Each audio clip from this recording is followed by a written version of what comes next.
Testing. Testing, testing. Alright, I'm going to need to check this on my phone, so 1 second.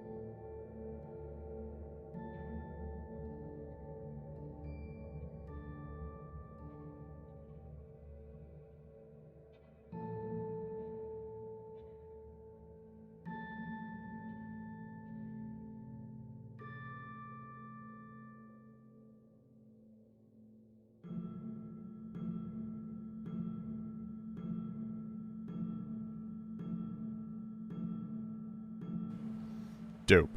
Alright, it sounds like the microphone is working. Now, is my face working? Oh, that's a really tiny mic, isn't it? Alright, 1 sec. Bam, bam, bam. Alright, so I think the reason why I made my head that small is because whenever you start to play the game, if I made myself any bigger, it would start to obscure stuff that's on the screen. So, let's go back. What I intended to do today was I was going to, well, very clearly play some No Man's Sky, but I was also going to create a new game. And we're going to do normal, because I'm neither relaxed nor am I hardcore permadeath. A lot of this looks very new to me because I haven't played the game in a couple of months, and I didn't really fully play a couple of months ago. Like, I tried to jump back in and play some of the new shit. The new stuff, sorry, I probably can't curse. Well, I think it's been more than 30 seconds. Hopefully it's okay. You guys aren't going to report me, are you? Tried to play some of the new stuff, but I guess I kind of petered out.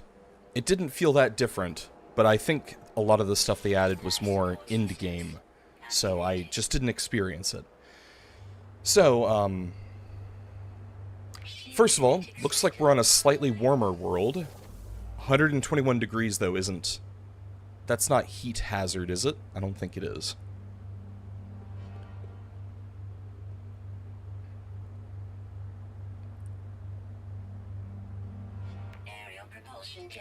Alright, so it even looks like having my head where it's currently at is going to cover up some stuff. Like my little radar button, or my jetpack button. Icon.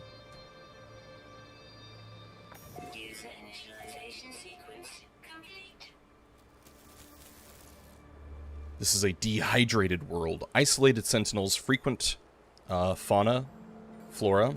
Okay, this is a heat hazard world, but it's not a severe heat hazard. So, something I always like to do whenever I start up a new No Man's Sky game is I like to immediately figure out how to change my perspective, which I... Do that again. I'm also not used to the controls, so forgive me. This. Because I play in first person. I can't stand third person mode. So first things first, we need to find a hole to hide in while I make sure everything is okay on the back end. First grab some sodium, because you need that to recharge your stuff.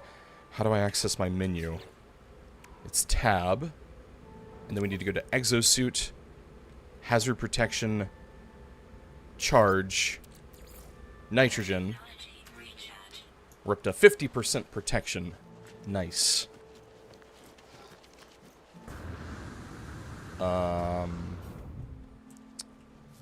Could really use a hidey hole.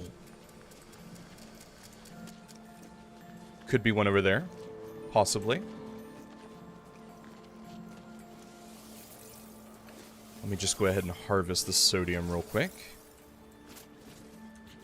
And then we can fully charge our hazard protection. Can we charge this with... No, we need oxygen or... I remember another thing that I was never entirely fond of when it came to No Man's Sky was all of the resource management you needed to do. You need to constantly make sure all of your core systems are fully taken care of. You need to make sure you have enough juice for your mining laser or your terraforming laser. Make sure life support, your hazard protection, obviously, your jetpack, which rapidly depletes your life support. I found that it would often get, I don't know, a little overwhelming. So, still looking for a hole, and then we can start figuring out the game.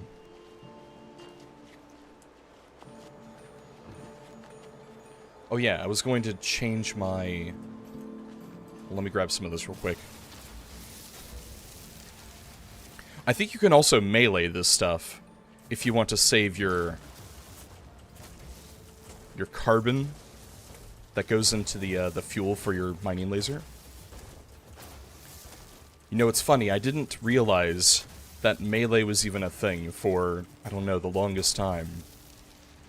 And then one day I was just like, I think I was completely out of carbon for whatever reason. Couldn't charge my laser, and I started hitting these crystals. Or just hitting anything, really. And you managed to mine. Nice.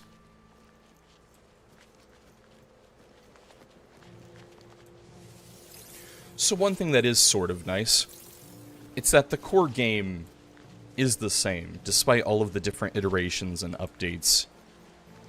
2.0, 3.0, don't even know what update they're on right now. I think they've had like 10 different main game updates. Alright, we have found a hole.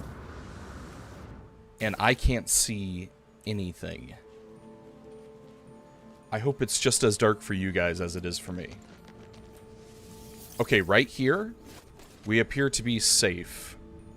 The temperature has stabilized at a cool 42.3 degrees. That's my ideal temperature in life. Okay.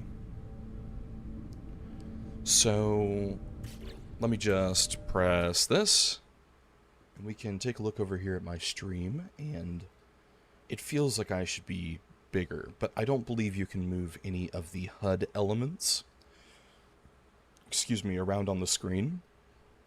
We can only move me, like up here, and then make me about this large and put me like right here. God, how obnoxious would that be, huh? I mean, I know I'm the star of the show, but... Alright, maybe... like something like that? Do you think that could work? I don't know, it's a little obnoxious. Even having myself, like, there, that size. I'm not used to taking up a lot of screen space, but if we're looking to, you know, appeal to an audience, we should probably put me front and center.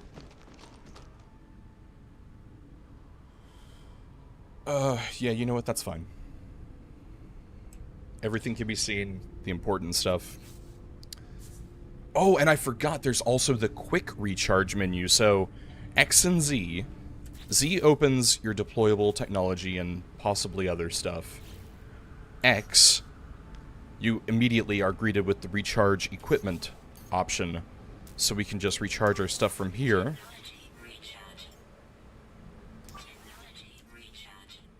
I'm not used to doing all of this. Okay, so that's good. I don't have enough carbon to charge my laser yet.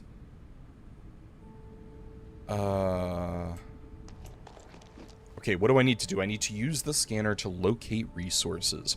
So select the scanner repair mission in the log. So escape. We have the log. Repair the scanner. We need ferrite dust. I think I mined a little bit, but we need more. We have 12 out of 75. So I should be able to smack this. Smack it.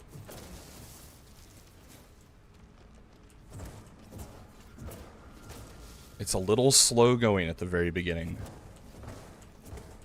It feels like the whole game is very slow, but, you know, that's kind of the charm. Play it at your own pace. Perhaps I had thrown myself a bit too fully into the game, and then I got burnt out, and that's why I didn't manage to get very far when I played the last several times.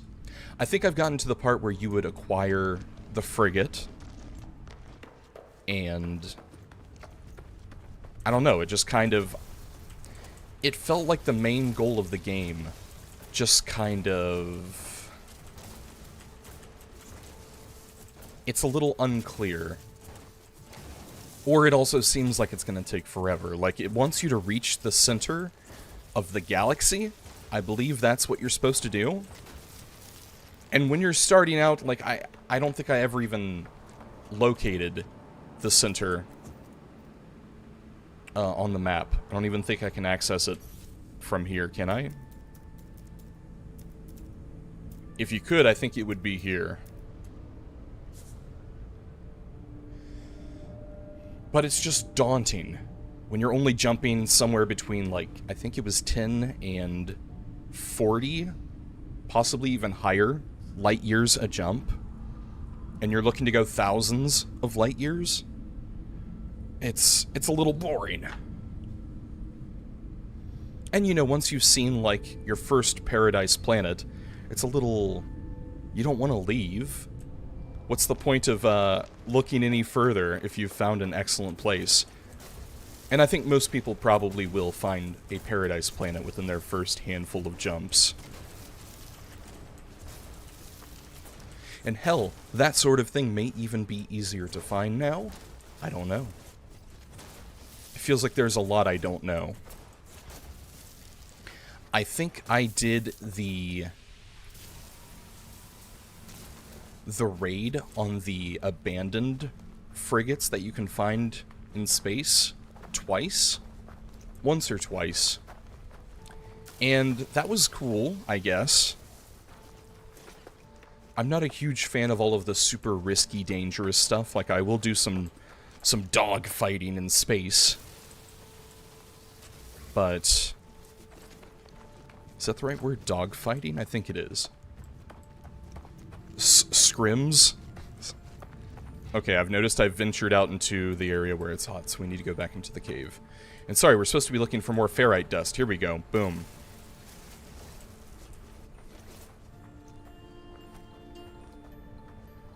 I'm working on the repair. Scanner required repair immediately.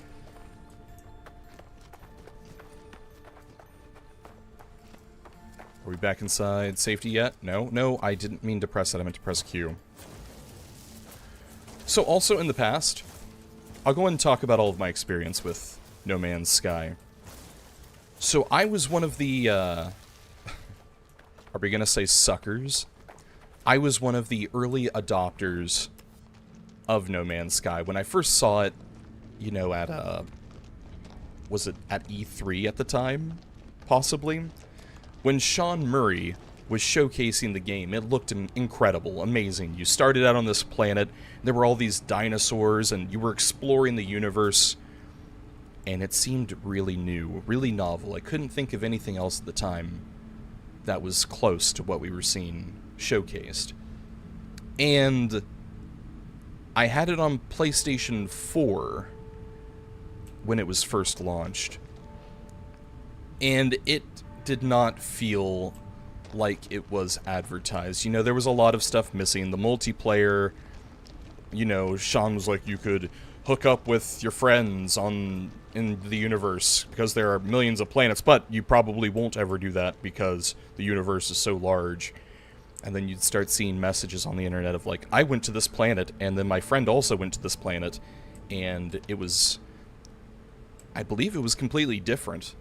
Like, there was obviously no sign of either person having done anything that the other person could see, but I don't know if, like, the terrain was possibly the same. It would make sense that it would be, but that was just one of the many features that wasn't as advertised.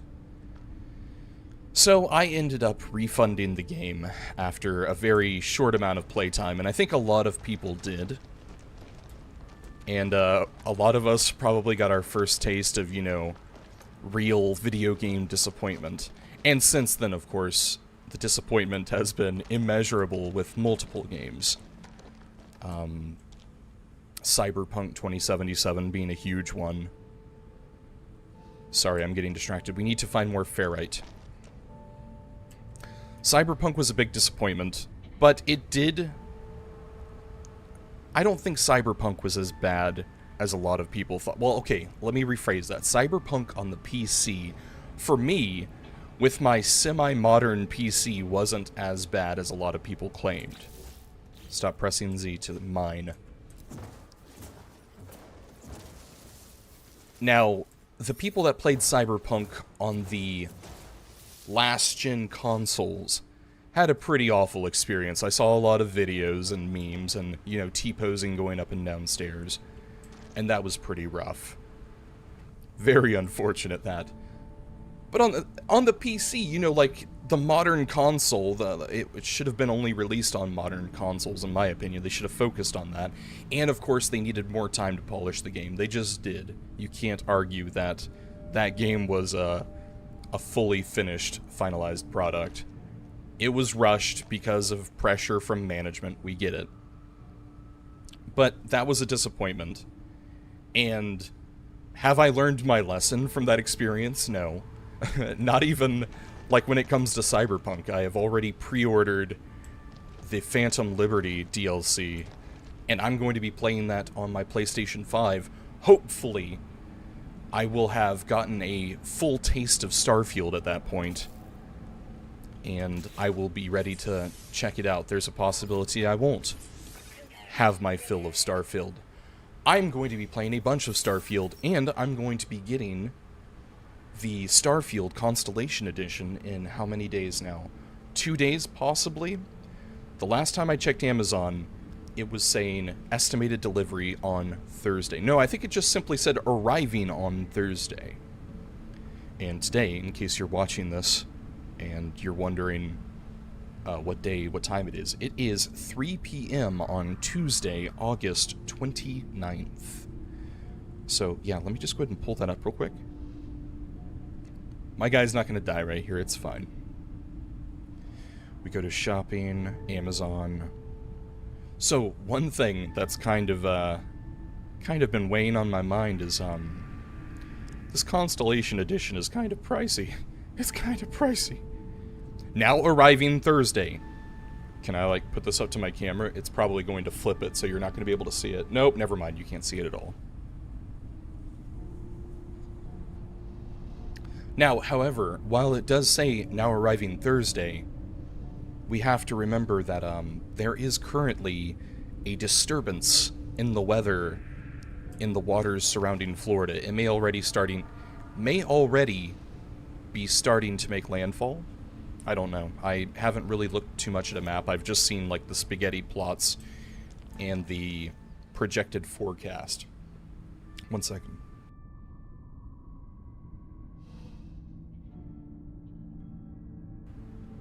And I have seen that it is going to hit us, but it's probably not going to hit and affect me seriously. Sorry, did I fix my scanner yet? I believe I did fix my scanner. Why was that flashing? It wanted me to... So I automatically replenished my life support before I needed to. Anyway, the hurricane's going to hit Florida. I live in the center of the state. Sorry, the soundtrack is going crazy right now. The soundtrack is just amazed and so excited that I've actually managed to do something. Anyway, center of the state Florida typically doesn't get, you know, the worst of the hurricanes that come through. Most of them hit on the coast real bad. So that's one of the few advantages to me living here. It does suck a lot of times when you're like, oh yeah, well, you've got Disney in the middle of the state, and, well, we kind of live a little ways away from Disney. Florida is a huge friggin' place. And in my particular city, everything is just so spread out. So far apart. It takes like 30 minutes to drive from one side of town to the other. And sometimes that has to do with traffic. Occasionally, but most of the time it's just because the damn place is huge. It's so spread out. Alright, I've got to do something about this music, because it is interrupting me. So we need to go to audio. Where's audio? Use your eyes. What if I turn this, like, way the hell down? How do I do that? Just do this? Oh, yeah. This is something I've never been fond of when it comes to No Man's Sky here. It's the, that weird, like, where is the slider? I would prefer a slider instead of this weird button press thing.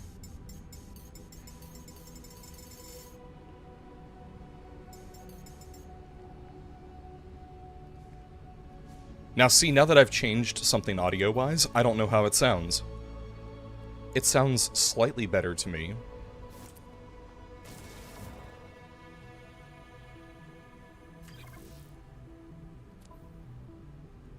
Let's go back.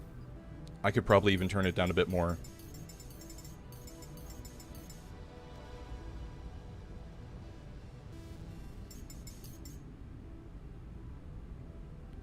It almost sounds like the music isn't even changing.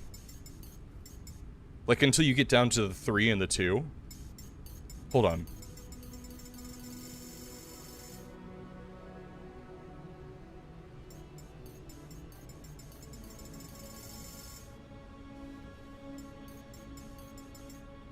You know, I think at one point I looked up exactly what you call this. The weird effect. Where, like, you know, the waves of the change, like when you're at the bottom 25%, it's a huge parabolic arch, or whatever you would call it, and then during the last 25%, it's just like a little itty-bitty bump. Like, I'm about willing to keep it at 5%.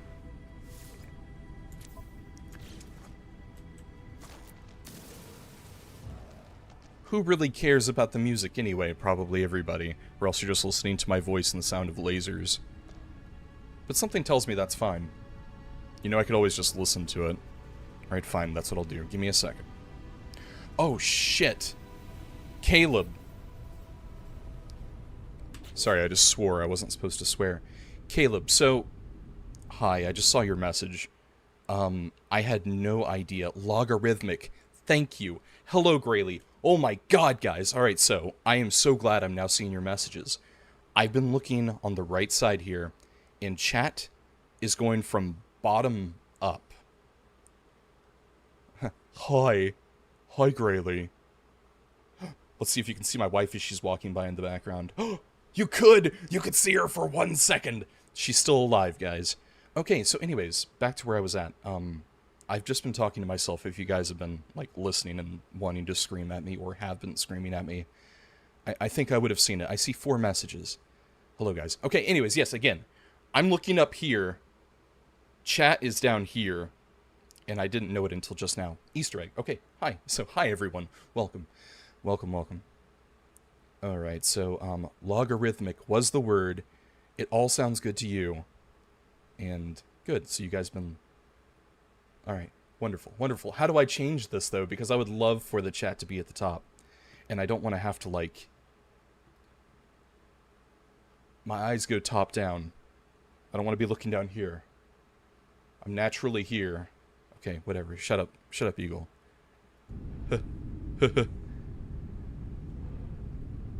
I'm still gonna listen to it, so you guys are just gonna have to, you know, deal with me being weird.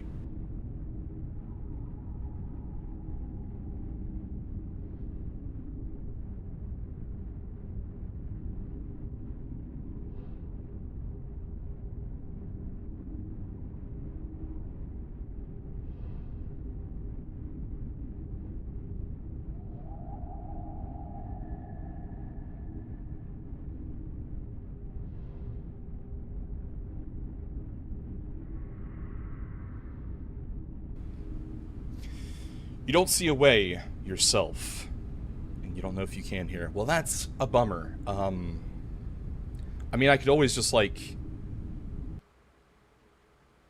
Oh, I'm not gonna do that. Hold on, guys, I'm sorry. I'm sorry, this is a test stream. You guys should know better than to expect a fully polished... Wait. Okay, my mic is on, I just had to make sure. There's a lot of plates that are spinning that I haven't had to juggle in a very long time.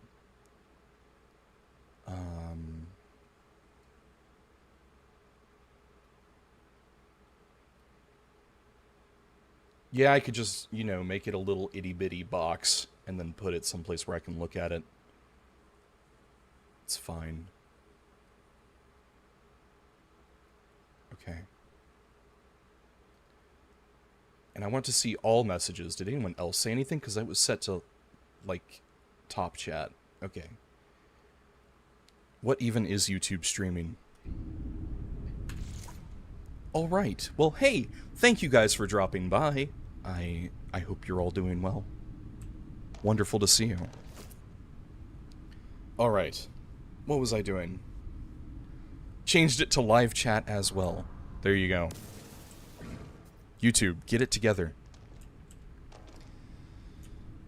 So another thing I've also been... Well, I've hit on like 17 different topics here because, you know, as a streamer, when you're sort of entertaining yourself and the invisible people out there, you need to, like, constantly be going. And I touched on a lot of things. Okay, so we talked about the hurricane.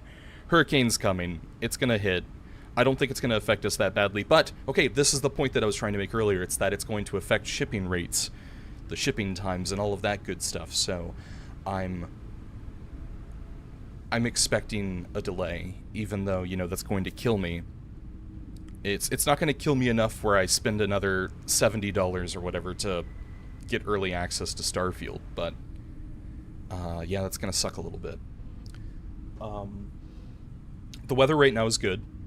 I saw we were supposed to have some rain, but I don't think that... I don't think that's hurricane. It might be hurricane related. Sorry, get back to the game. So we talked about disappointments in gaming. There was another disappointment recently. Redfall? Redfall was that vampire game. I don't think a decent vampire game has been made in the past ever. I'm trying to think of a good vampire game. So, okay, when I was like 12 or 13, so this was like a good 2 decades ago, there was Blood Rain on the PlayStation 2. Now, I'm not saying Blood Rain was a good game. Also, there was the Legacy of Kain, I'm pretty sure. Streamer merch shipping? Wait, what are we talking about? Streamer merch? Oh wait, talking about... You think...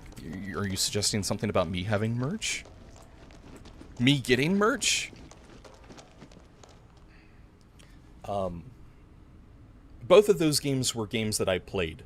Again, I don't know if they were good or not. When I was 12 years old, I found a lot of stuff acceptable and good that I would probably look back and vomit on if, you know, I was there. So,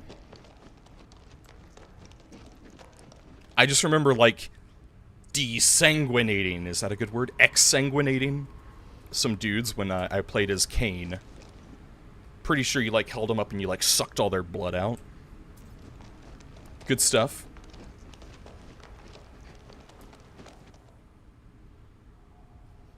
A Buffy game. Buffy the Vampire Slayer? See, that's where you have to get into, like, do you consider a game, like, were you playing as the vampire? Because I think there was a good vampire in Buffy. I was never a big fan of Buffy the Vampire Slayer. I had a friend who was younger than I was, and she was obsessed with, like, the professor. It was weird. She had, like, a... I don't know. A crush on him, I guess. She liked the older guys. It was Anthony... Head? Michael Head? Anthony Michael Head? It wasn't Anthony Michael Hall. I think that's a different guy. It's whatever the old guy was. Vampire, Blood Hunt, and Vampire Survivors. Those are all the new games that have... Okay, Vampire. I remember that one, and I played that one a little bit. I think that one also had, like, a little bit of weird combat in it. Sorry, I should be playing. I keep forgetting to play the game. Vampire... I played a bit of. I think it was a little too difficult. I don't remember if it had a difficulty setting or not. If it did have a lower difficulty setting, I played it on that and I still found it too hard. If it didn't have a difficulty setting, then the default was too difficult for me.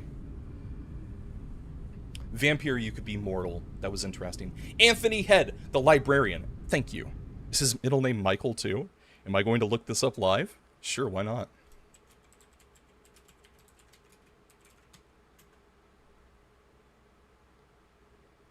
No, his middle name is Stuart Head. Well, it's Stewart, then Head. Anyway. I am confusing the two guys.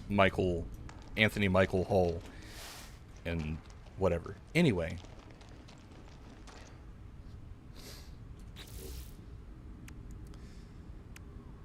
We need to reach the marked signal, so we need to do a scan. Alright, I told you guys I am getting to the game, I promise.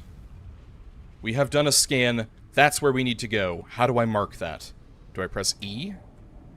Do I press middle mouse?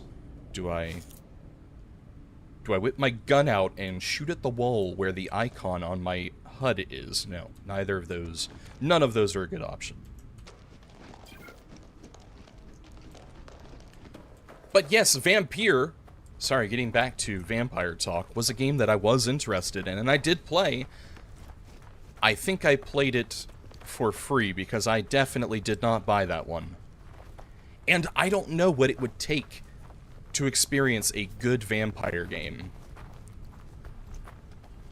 And I was also going to say, what would you consider, like, what classifies as a vampire game? Most people would say you need to be the vampire. So, in case there was some sort of game where you're killing vampires, I wouldn't necessarily consider that a vampire game.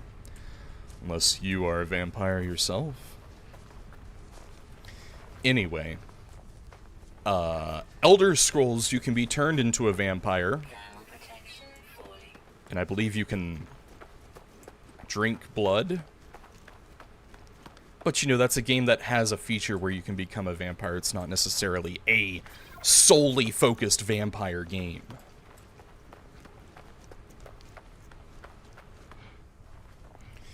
So, for anybody new who's coming in or watching and wondering what I'm doing, this is No Man's Sky, and what I'm trying to do right now is get to the signal source here. We have just started a brand new game. We're on a slightly warm planet. You can see some pretty dope rings here. I've played the game multiple times before. I know exactly what we're doing. We're going to find a starship here at this location. Spoiler alert. A 2-minute early spoiler. And then we're going to have to find a whole bunch of crap to fix this planet up. Or this spaceship. Fix the planet up, sure.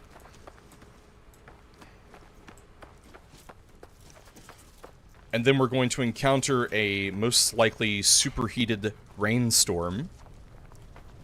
Getting ready to mention one of the Elder Scrolls games. And Punk Henlo. Hey GK Punk, how's it going, my friend? Nice to see you, thank you for dropping by. So good to see you.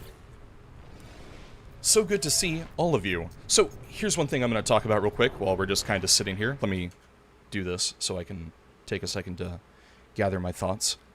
One thing I'm not a big fan of with this particular, you know, this thing is, in order to have captions, I know sometimes my voice is a little, I mean, most of the time it's crystal clear and it's fantastic, but I like the idea of having captions up on the screen. And YouTube doesn't allow you to have captions when you're doing low latency, or the ultra low latency, which I think we are experiencing right now. We are interacting in near real time. Whoa, I'm freaking out. So I was trying to explore a couple of options before we began today. Like there was something called Live Captioner, and I could have like put the captions on my screen myself, you know, with my computer being the source. But I clearly didn't do that. So at the risk of alienating a certain portion of my audience, we are experiencing this live today. I apologize to anyone with hearing difficulties or anybody with attention difficulties, because again, I enjoy the captions. I like seeing what I'm listening to in front of me while I'm viewing. Anyway, enough of that.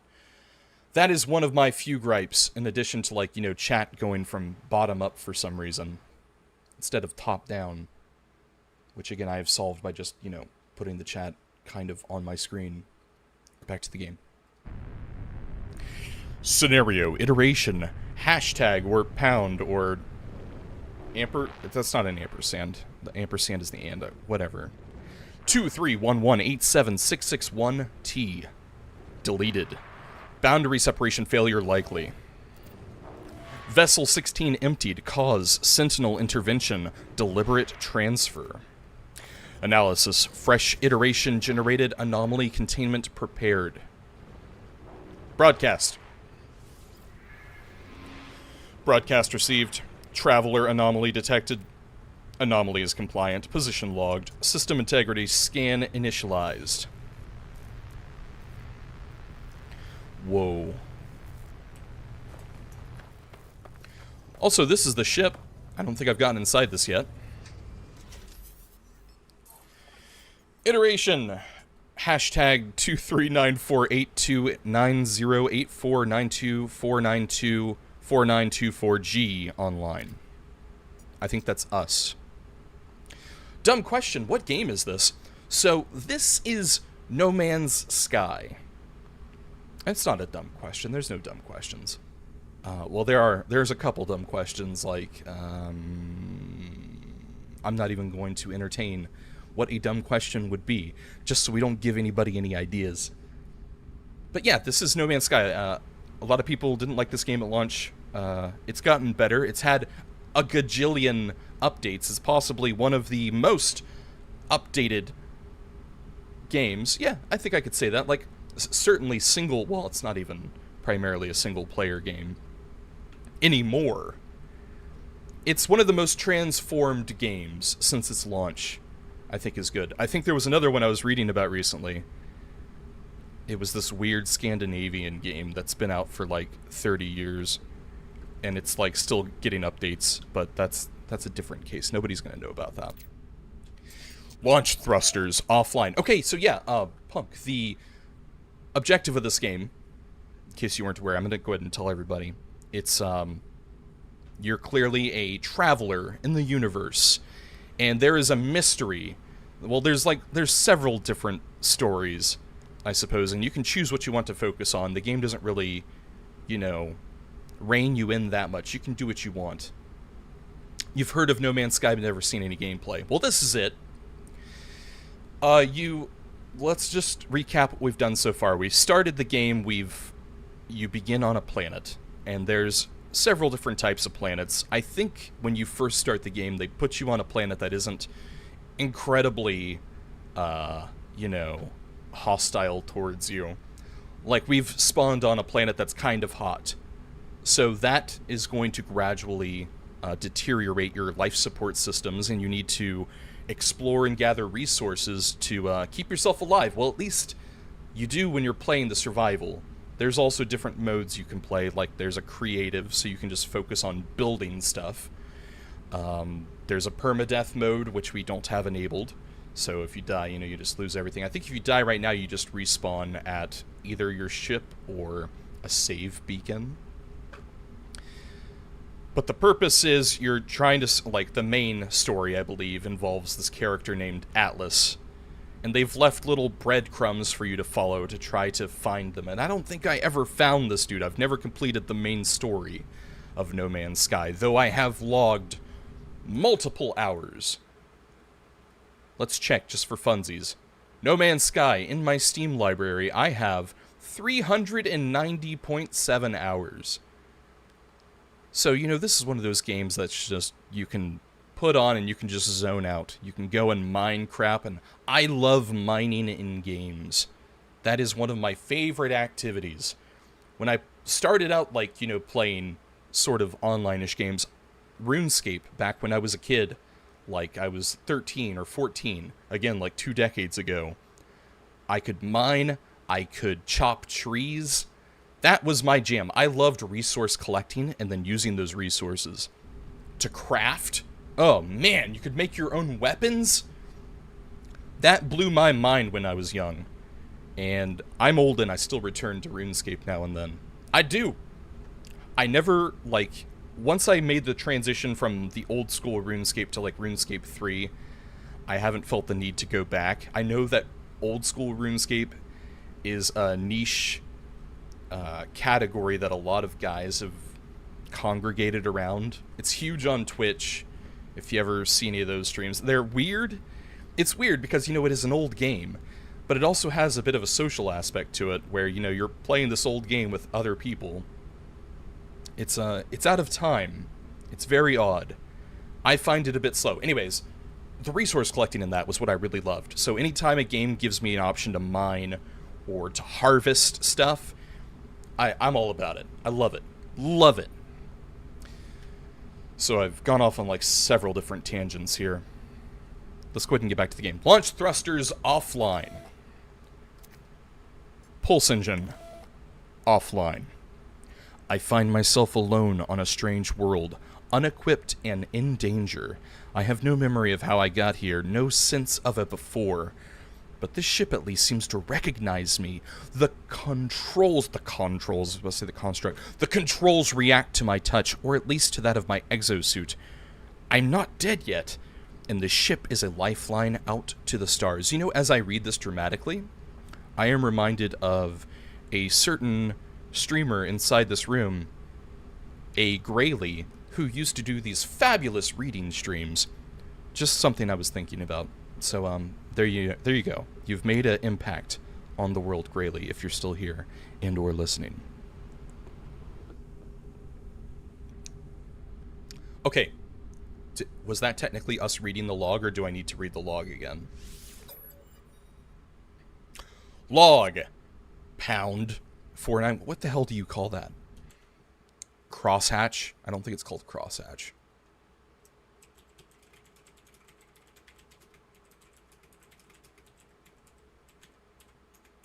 So I don't sound stupid. The Octothorpe. Well, I'm not going to call it that. The Octothorpe is the official name for the hashtag symbol, but what does it mean? It's actually a made-up word invented in the same laboratories where the telephone came from. The Octothorpe. How many of you knew that, huh? I didn't know that. I don't think I've ever heard that word before in my life. Log Octothorpe 4925A. Unavailable. Substituting data. Exosuit connected. Suggestion. Pilot should perform maintenance. Select desired repair path. Repair ship systems. Self-guided repair protocols initiated. Oh yeah, so sorry, Punk. I kind of... that was part of my deviation from what I was talking about.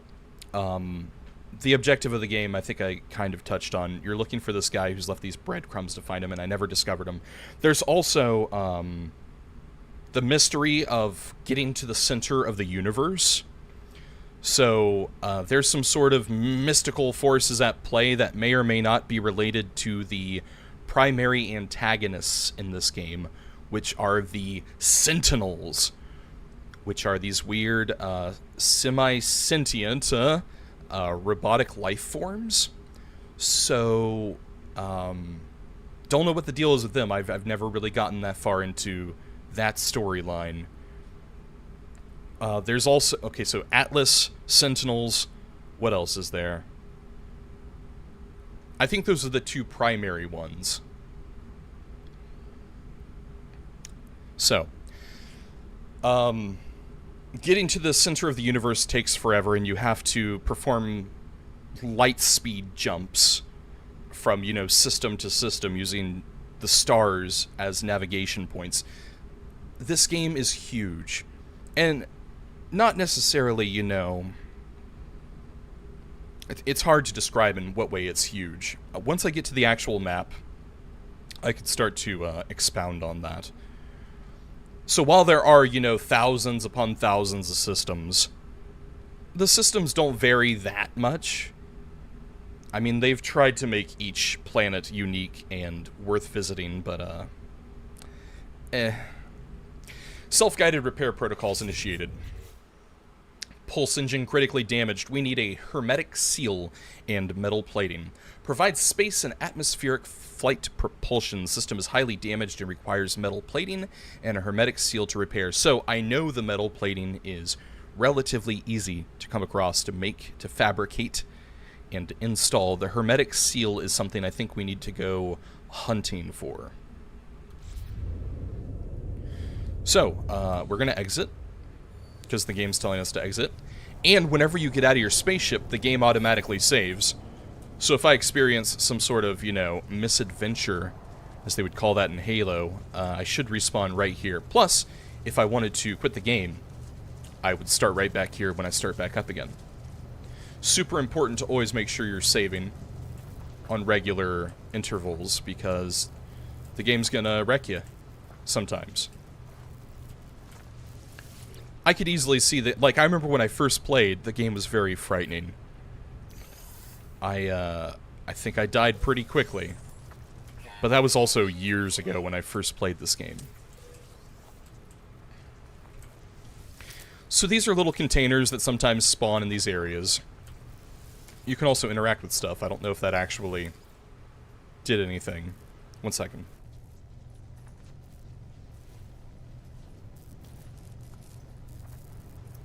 Something else I've forgotten about streaming. When a guy such as me, who's a hermit and spends most of his time silent unless he's talking with his wife, well, when a guy like that starts streaming and he's talking a whole bunch, this isn't a very usual thing for me, so it's it causes, you know, throat irritation. Oh, it hurts to stream. So, yeah, anyway, I'll get over it. I promise I will live.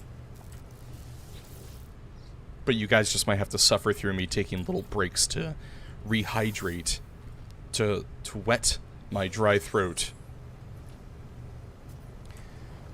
Okay, so, in case you're wondering what this little HUD marker is, that is a little piece of buried technology. You use buried technology to research perks, advantages, which is something you eventually come across in this tutorial. But the thing about this is, in order to collect this, you need to have a terrain manipulator so that you can actually dig into the ground. And the terrain manipulator is kind of installed on your little laser here. We just need to discover it first. We have to build the module to enable that function of the laser. So we can't get that right now, but, you know, it's cool that it's there. Okay, we need to get more ferrite dust so that we can craft metal plating to repair the pulse engine. So, this is one of those things that kind of bogs the game down a bit, and it feels like there is a ton of this sort of thing. You need to get this so you can do this and then get that. So in order to repair the spaceship, we need to repair all of the modules. I don't think I showed you guys all of the broken stuff on the ship. Let's talk about that for a minute. So this is the Starship inventory, the systems, so to speak. So see, you have a deflector shield here. That's at 100%. That's fine. It's not broken. These two nodes, modules, you can see they have a little exclamation mark in the top right of their little boxes. And that shows you that the technology is critically damaged and you need to repair it before you can utilize it. So, in order for us to launch, you need to fix the launch thruster, and that means you need some pure ferrite. And then in order to have propulsion through the atmosphere, you need to have a hermetic seal and metal plating. You have to fix all of these things. Have to head out Double Eagle. Am walking a doggo. Have a good stream. So happy to have found you here. Bye, Grayley. Have fun. Have fun walking the doggo. I will be here forever. So, great to see you. Take care. Bye.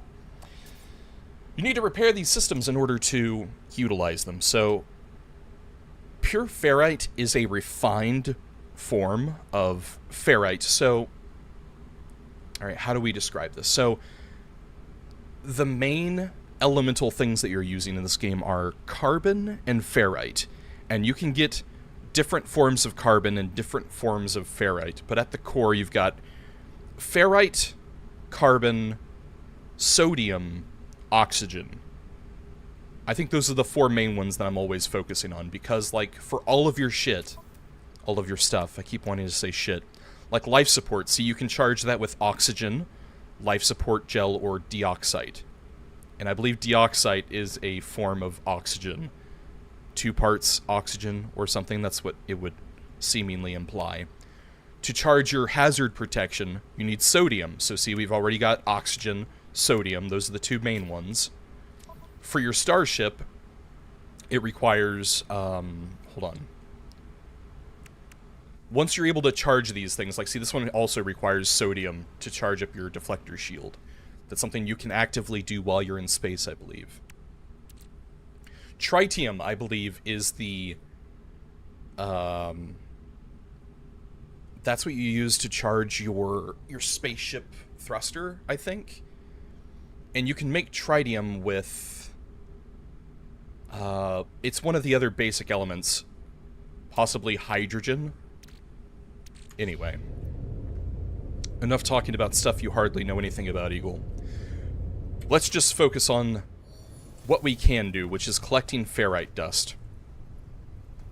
Thankfully, it does kind of break this stuff down into bite-sized pieces. Just keep doing what it tells you to do in the bottom right-hand corner, and you're gonna survive. You'll get through.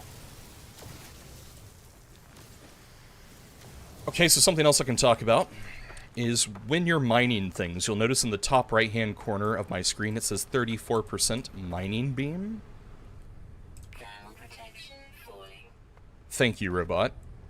You can use your laser just a certain amount of time before it overheats, and then it has to go into a cooldown period. As your laser is used, it does more damage. So take a close look here. We're doing 40 damage to these rocks. If we just keep holding down that button, you'll see the laser start to change color.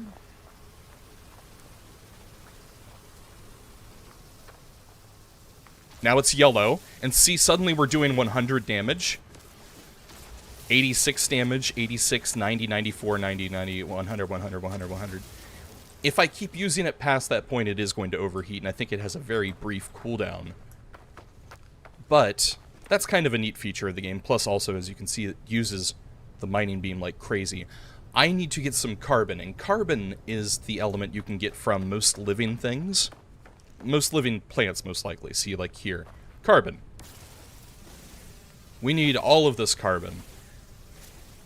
And I think if an item takes longer to break, like this tree here, that just gave us 60 carbon, which might be enough to fully charge our mining beam.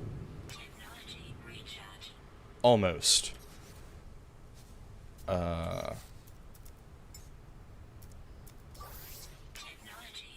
Now the mining beam is fully charged. Okay, so what we need to do now is we need to craft metal plating to repair the pulse engine. So we're going to go into our inventory. I think another thing we're going to find out here in a second. Okay. Sometimes when you're a bit too far away from your starship, you can't interact with your inventory. See, like here. We are too far away. The starship is out of range. So that's something you sometimes need to consider whenever you're out and about on a planet and trying to harvest materials, resources, all of that good stuff. We're going to get back in our ship just because, again, when you're inside the ship, oh, it recharges your...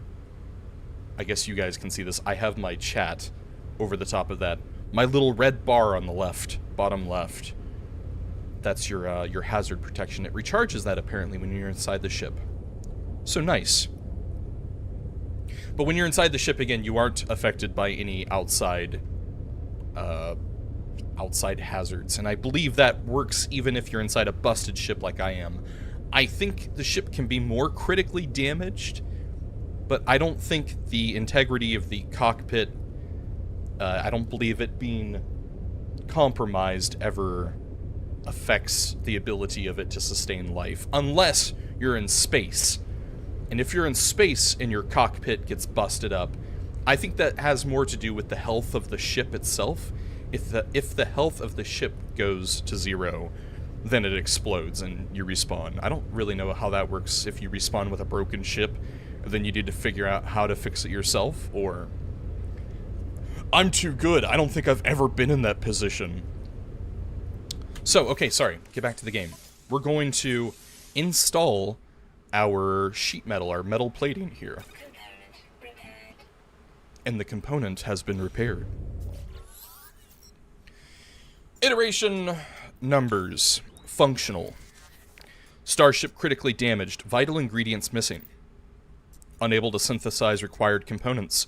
Pulse engine requires hermetic seal. Well, we're going to request assistance. Recommendation. Iteration comparison reveals hermetic seal nearby. Salvage planetary chart from distress beacon cache. So, again, you need to do a thing to get a thing to get a thing to fix a thing. So let's get out of the ship. It's telling us we need to go over here to this thing, which is apparently a distress beacon. There's a little Crabbo right next to it. Look at that little guy. Isn't he cute? Woo! I peer inside the beacon's housing, as well as its distress broadcast unit. It contains a planetary chart.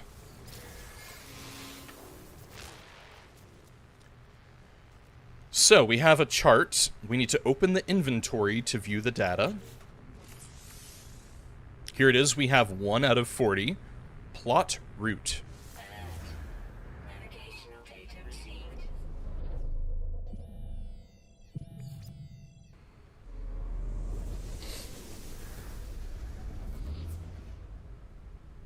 We have the location. So, 859 units away. I believe a unit is supposed to be about a step, maybe Thermal protection falling. maybe slightly less than a step, because it seems like we're getting in on it pretty quickly. Oh no. So there is fall damage in this game. You kind of need to be aware of deep crevasses here. Ooh. That's a freaky little thing, isn't it? I don't believe we have a scanner yet. We have, like, well, the scanner, but not the visor upgrade. And that would be under multi-tool? Yes. So in order to make an analysis visor, once again, you need to do this to get this. In order to scan things, you need to fix your visor. In order to fix your visor, or rather install your visor, you need carbon nanotubes. In order to make carbon nanotubes, you need to have 50 carbon. And remember, we got 60 carbon from harvesting that tree just about 5 minutes ago. So, we could go ahead and harvest this weird tree.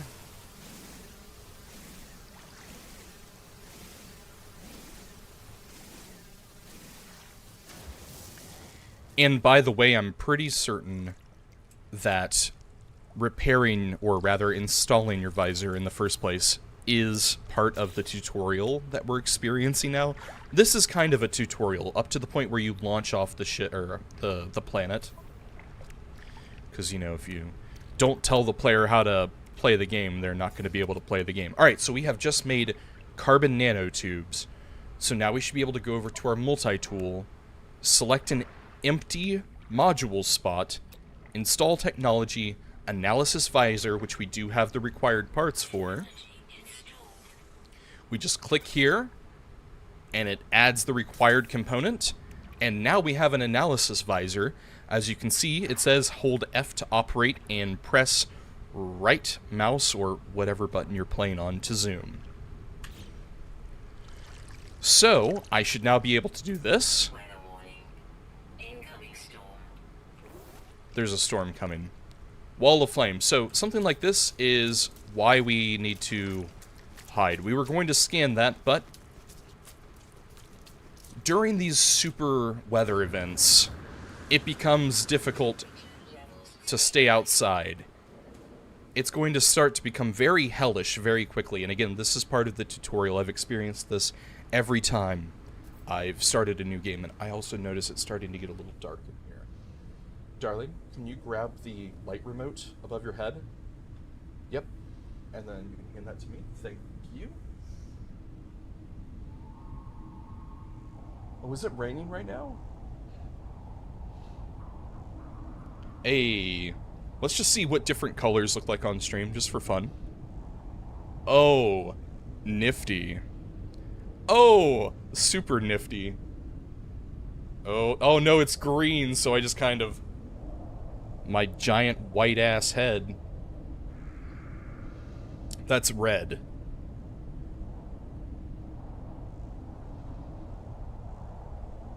So yeah, okay, cool.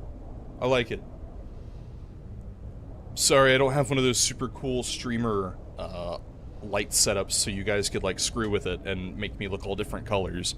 Eventually I'll maybe integrate that, who knows. Okay, so to show you guys what it's like outside during one of these hellacious storms, take a look at my my weather on the bottom left.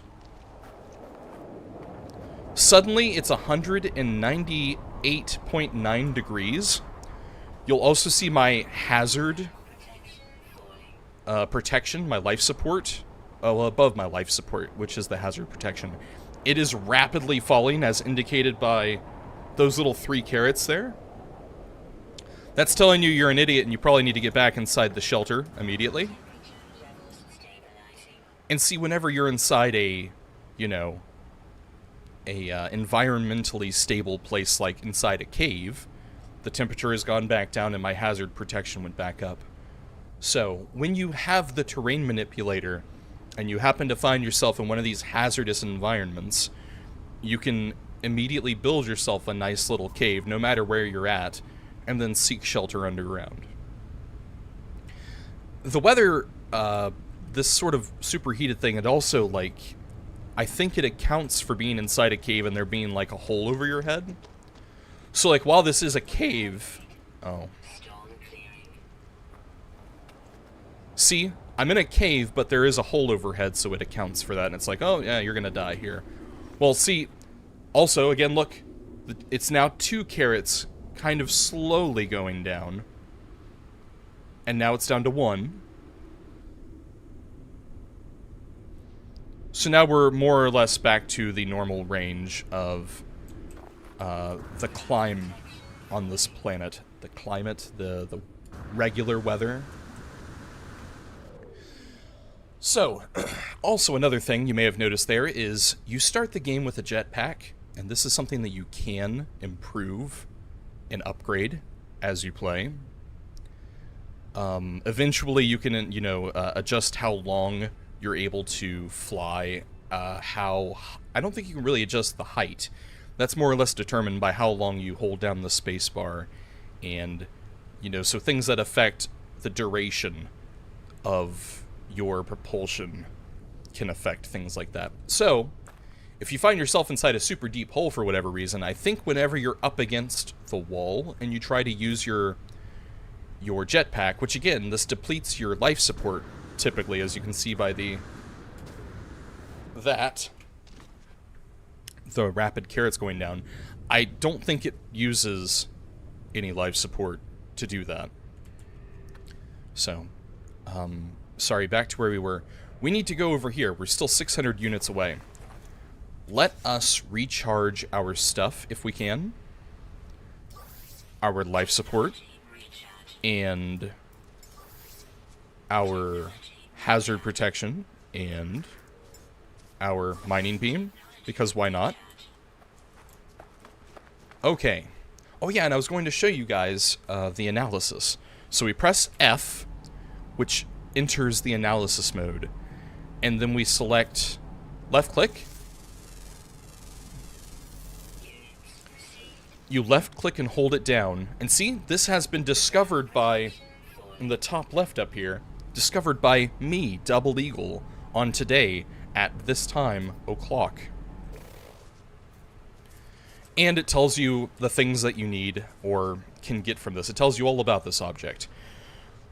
This particular object, excuse me, it contains pure ferrite, which, see, is one of those condensed forms of the regular element ferrite, and carbon. However, you'll notice that I have a little X for my cursor, which is normally just a little dot. The X means that you are currently unable to harvest this because, if you look at the bottom of the list there, to the right of the cursor, I need to have an advanced mining laser. So once again, this is one of those things where, in order to do this, you need to get that, and in order to get that, you need to install it, and in order to install it, you need, yeah, so... that stuff gets very tedious sometimes. But once you do install the advanced mining laser, a lot of things open up because, see, it's not just one thing. Like, there's other stuff that requires this advanced mining laser. Like these huge crystals that you'll see out in the wild. If I see one, I will point it out. There's like large blue dihydrogen crystals, which obviously these things give you a lot more of the resource than you would get from finding the smaller versions of them. What a surprise, right? And there's also gigantic condensed carbon crystals. Don't get distracted, Eagle. Keep going towards the red thing. You know, here's a fun little fact about the stream today. I was going to, like... Well, I wasn't going to. I was just looking for something to stream. Something that I would get... Something that I could play and not get super emotionally invested in. But also, you know, it has to be engaging enough for me. You know, as well as a viewer. I mean, I could play app games, probably, and I don't think anyone would get as much enjoyment out of that as I would. But, I settled on No Man's Sky because it felt like the right sort of game I could do that with. I can play this, pick it up, put it down. Unless I'm like, I don't even know if there are things that you could get super deep into unless you're like doing base building. A couple other things I want to mention while I'm here. I've been looking in the bottom right of my open broadcast program, and I've been looking at the bitrate. The bitrate is phenomenal. It looks like right now we're sitting at 9,000 bitrate, so the game should look somewhat nice, if nothing else. Like, you know, the quality, I guess. Hopefully that's the case. Okay, now what else was I going to say?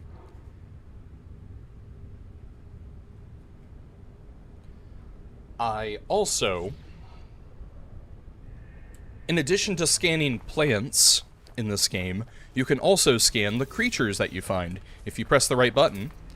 So see, this is a creature that I have not scanned yet, as indicated by that little red circle over the top of it.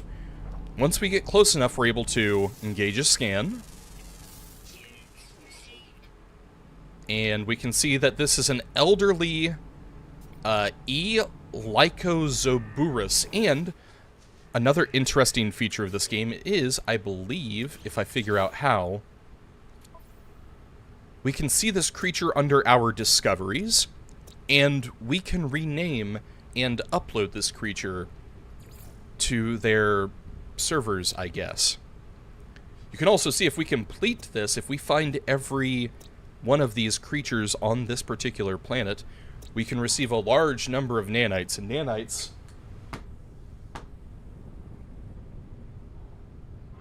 Sorry, cats were starting to fight. A large number of nanites, and nanites are used for upgrades, things of that nature. I've disturbed the wife by beating on the bed to... See, the cats, they get aggressive right before food, for whatever reason, and it's 3:51, the cats get fed at 4:30, so there you go. Nanites are used for, like, all sorts of upgrades. Usually what I use them for is... earlier I mentioned about having upgrades for your jetpack.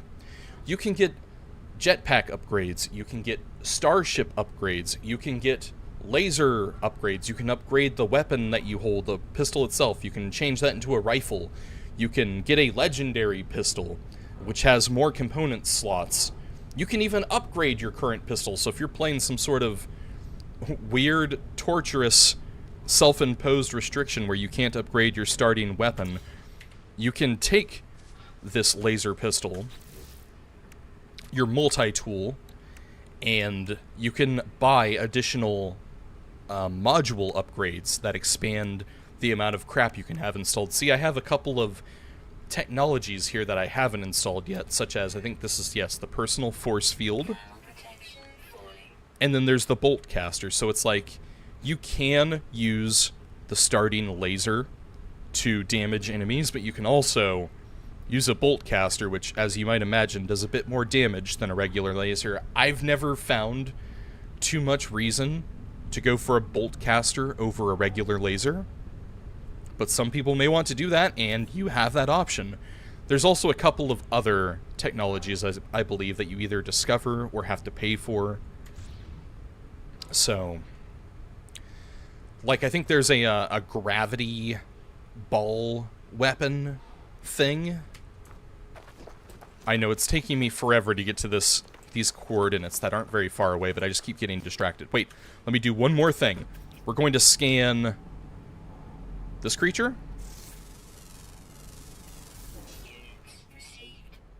Also, notice we just got 3,000 units. So there is financial incentive for you to discover these things. In addition to, you know, completing them all and getting 1,750 nanites, you also get the regular currency units, which you use to buy just about everything else. Things that other ship captains sell, things you can buy from the Galactic Trade Terminal. You use units for that stuff. You use units to also buy, like, spaceships.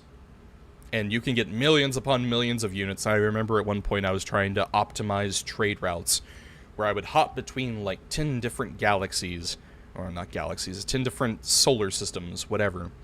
And I would buy, say, I don't even remember what the stuff... I used to have, like, a nice little chart that told me, okay, if you buy this here and sell this here, you're getting the best price for it, and you're selling it at the highest price, which, you know, is basic economic stuff. Buy low, sell high. So, anyway, yes, you can have a lot of units, and some spaceships, if you want the really nice ones, they cost millions of units. So, I'm not going to try to grind out millions of units in this particular playthrough that I'm ultimately going to forget about once Starfield drops. Again, this is a test stream. You can upload these things and get just a little bit of units. As you can see here, the nanite clusters. Pressing F will upload your discovery, which again, you can rename.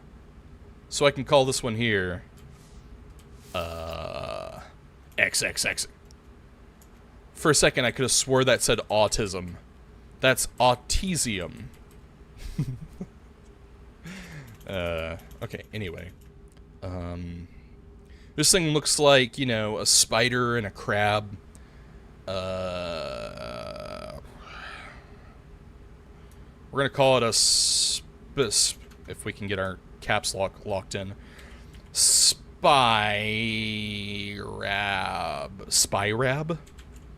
Sure. I like it. And we have uploaded it, and we got 5 nanites for that. Notice here, we have 34 nanites total. I don't know where I got the other 29 nanites, but we're starting to accumulate nanites, and nanites become very important. Like, if you want to get some of those really nice legendary upgrades for some of your stuff, your spaceship, your gun, your jetpack, your hazard protection stuff, all of that, the really nice upgrades go for like 500 nanites and higher, like somewhere around like 500 to 600 each. So you really start to need these nanites. And as you progress in the game, you can eventually... I don't think this does much for the actual nanites, but for units, you can upgrade your scanner on your multi-tool. So you can get like 200 to 300% more units for discovering and scanning things, like scanning all of the creatures or all of the flora and the fauna. And that's always dope. I usually tend to focus on that sort of aspect. So, you know, I'm making as much money as possible, because sometimes jumping from system to system 10 times... Once you jump to a system once... Alright, I'm really going off on a tangent here. When you jump to a system once, you kind of unlock it in the memory of the teleportation terminal, which is located on every trade hub in each solar system. So what you can do after you say you've discovered a 6 solar system trade route, you've gone to each of these systems, and you've registered it in the teleporter's memory, you can just teleport from system to system via the teleporter. It doesn't use any extra resources once you've discovered it once. And that's how I was getting all of my credits. Instead of having to manually go from the space station out into space, activate the hyperdrive, go to a different system, sell the stuff or buy the stuff or whatever. Usually it's sell and buy, of course. You go someplace where you can sell the crap for an absurd amount and buy stuff that another system could really use at a really cheap amount. Again, basic economics here. Okay, we called that first one Spear Out. Let's continue doing this before I get way too off track. We're going to rename whatever this one is. Again, pressing X too many times. What does this one look like? Hold on. Alright, so this one looks like a chonk. He's got a chonk with a nice raptor tail. Some vague Triceratops-looking things here. His name is E. Lycozoborus. Lycozoborus? So we're going to call him, I don't know, man. Chunk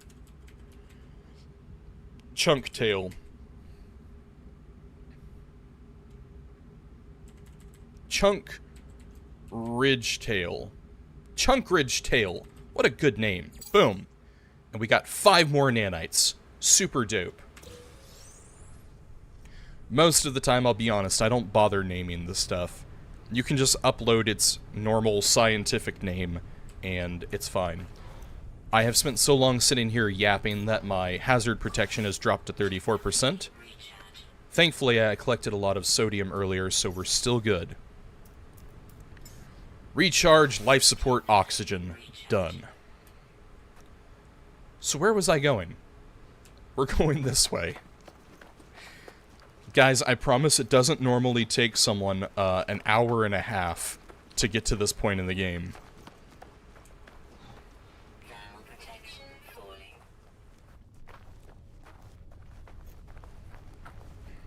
So, there is a lot of time to think in this game. A lot of times where you're just going to be wandering from place to place, like you'll activate your scanner. Oh god, how do you do that again? Is it V? C. C to activate the scanner. You'll see something super far away, like, hey look, there's one of those... Here we go, talking about more stuff again. When you see the C+, that tells you that it is a condensed carbon deposit. Whereas if we find a regular C... No, that's also... Well, you'll just have to take my word for it that that is the condensed form, not the regular form. Which means we probably can't harvest? Well, we probably can harvest it. Unless it requires the advanced mining laser, which at the moment I can't really recall. It might. But this is what it looks like. Okay, I think that one might be... No, it's not. The condensed carbon crystals and the condensed dioxide crystals look like this, but about maybe 2 times the height. So they'll go up to about here. But these you can mine, as you can see by the little circle in the middle of the screen. Nice. Also, again, these are things that you can just smack on instead of using your mining charge. And as we kind of explained earlier, condensed carbon is an advanced form of regular carbon. It's kind of, you know, condensed. So you can go to your recharge equipment, go to your mining beam, and see you have the option now to either use carbon to recharge it, or you can use condensed carbon. And notice it uses less condensed carbon to fully recharge. Which again, as you've gathered, it's better carbon. So, whenever we get really low, we can use less condensed carbon to recharge our stuff more efficiently. Boom. You didn't need to say that in so many words, Eagle. We gather it. We're not stupid. Well, you know, sometimes it's fun to treat people like they're dumb. Alright, over here, as you can see in the distance, there is a thing worth exploring. We might get around to that, we might not. What we're really here for is what's inside this, I believe. We can come here to restore our shield. I don't know if that actually... Hold on, can I scan that? No. Our shield is currently at maximum. Let's go over to the Hollow Archive. This is our target. Accessing Archive, 6 of 7 logs corrupted. Entry 4924A follows. No one. Making this recording in case leaving behind in the fabricator might be of some use. Visor damaged. Can't find ship. Recover supplies.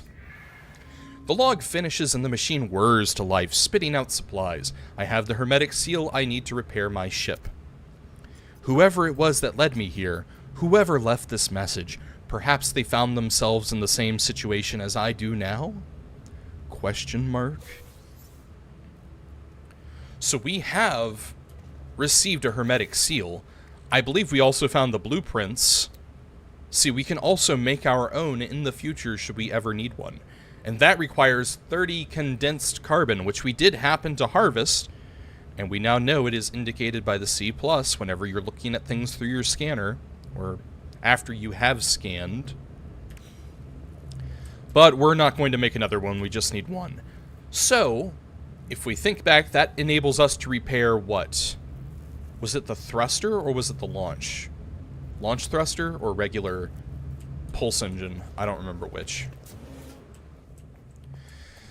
So that was one place. Usually, whenever you find one of these sorts of, what's the word I'm looking for? Installations out in the wild, there is a little this. It looks very similar to the beacon, the emergency beacon we found earlier. And it's usually going to have, I think, some gunk in it. It has some faecium, which I believe is a fancy word for feces, a foul-smelling compound that can be harvested from the gut rot flower, or less desirably, from the fecal matter of some species. Creatures can be fed to encourage the formation and deposition? Would that be deposition? Whatever. I'm just going to gloss over that word. Of faecium crystals. So we can take that, put that inside our space, our suit, for whatever reason. And it looks like we got a legendary shield module from that. As you can see here, this is one of those things that I was telling you that you can buy using nanites whenever you're on the space stations that are, you know, obviously not on planet, they're in space. I guess you can also buy them from trade hubs, possibly? I think I've seen a trade hub. Or just a building where there's a guy who's selling upgrades like this for nanites. So this upgrades the exosuit defense system, which is... I don't know if that's going to work for me or not. I guess it would. Hold on. Upgrade statistics are unknown until installation is complete. It improves exosuit shield strength and core health. I don't think I have a shield. Do I have a shield? I mean, there's like no reason not to install it, except for the fact that it sells for 300 nanites. And sometimes it could be better to save these things to sell them whenever you're at a technologist, a specialist technology merchant. But we're going to install this one because why not? Again, we're not super invested in staying with this world, so whatever. We have installed it, and it gives us plus 20% to shield strength and plus 33% core health. So I think that might have to do with life support? Let's just see what happens if we move this technology. So another feature of this game is whenever you put related upgrades next to their core component, I think it is... I don't know if it actually does anything. It makes me feel better because it gets the similar color as the core thing that you're upgrading. So let's just see if it happens. If it doesn't, that means this isn't what it is. X to move. Uh-oh. Did I screw up? Sorry. I was trying to store technology because I'm a dummy. E to move. Okay, so no.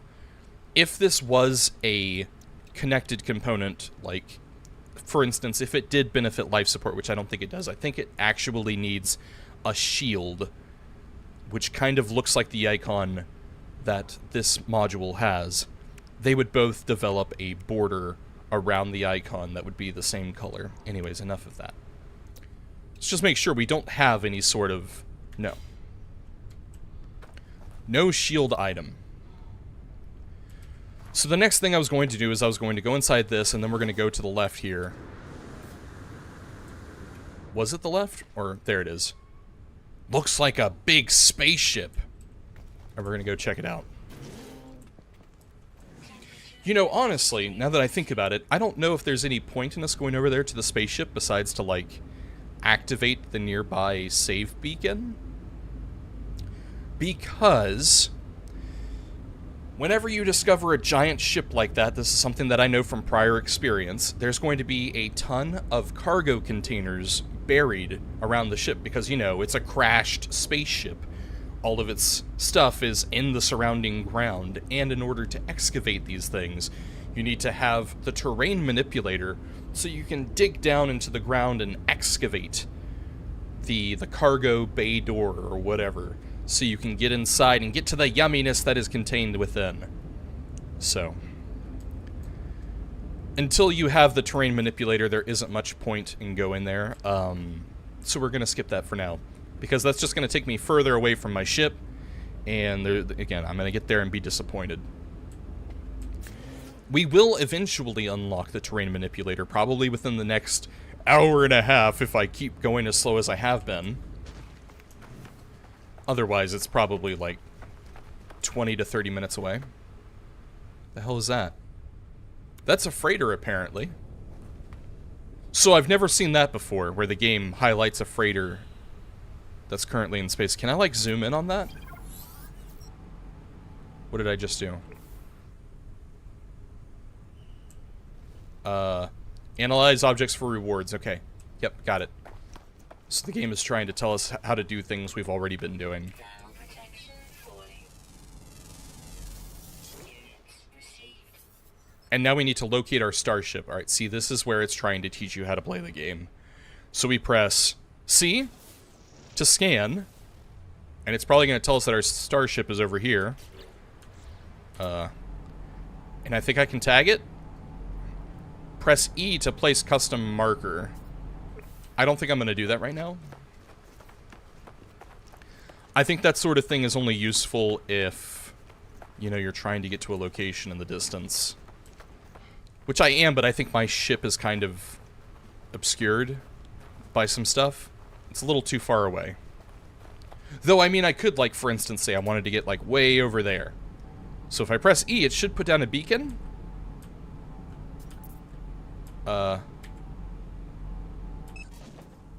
Or not. Maybe that was too far away. But see, look, there it is. There's the beacon. And once we get to it, it should disappear, I think. Or not. I had to manually activate it to make it disappear. Regardless, I just rarely ever use that feature unless I need it, which is, I don't think I ever need it, so it's just something I tend to forget about.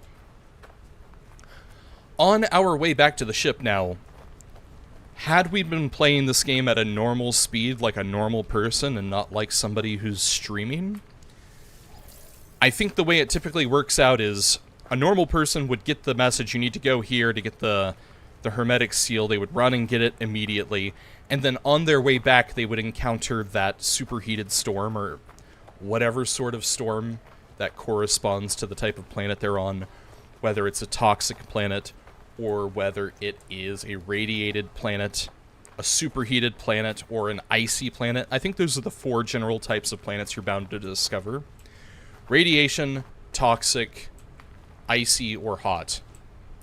You would experience a storm in one of those elements, and it would hit you on your way back to your ship. Hell, it may still even hit me. I've never taken this long to do this before. So, let's also scan a few things on our way back, because why not?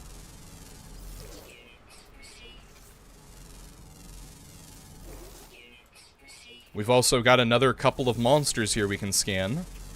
Got it. It's really handy being able to determine just at a quick glance whether you've discovered a monster or not. Also, you can scan things kind of far away. You just have to make sure it's high-lit. And then you can, boop, scan it. Another thing I'll briefly touch on is whenever you do get the upgrades for your scanner, which again is something I tend to prioritize. I tend to focus on the scanner upgrades first. I just got hit by an aggressive plant because it was blending in. What a dick. Are you dead yet? No? Now it's dead. You can choose to focus on increasing your rewards for scannings. Either... God, every time the voice talks, it interrupts me. You can either upgrade your scanning proficiency in flora or fauna. I think you can also... Wait, no. I think you can choose to either increase your rewards from flora and fauna or minerals. And I almost always prioritize flora and fauna because it feels like with flora and fauna, you receive more credits. Like, I guess, living creatures, sentient life is more valuable than rocks. So by boosting the amount you get for scanning things that award more credits, you get even more credits. Who would have thought, right? So, anyway. That's Eagle just stating the obvious. So this thing right here, it's called hazardous flora. This thing will spit out some gas that's going to hurt you. So we're going to scan it real quick, if we can. Actually, never mind. You can't scan this thing for some reason, but you can destroy it. And this thing, as you can tell from the little message beneath it, beneath my cursor, it's going to give us oxygen when it dies.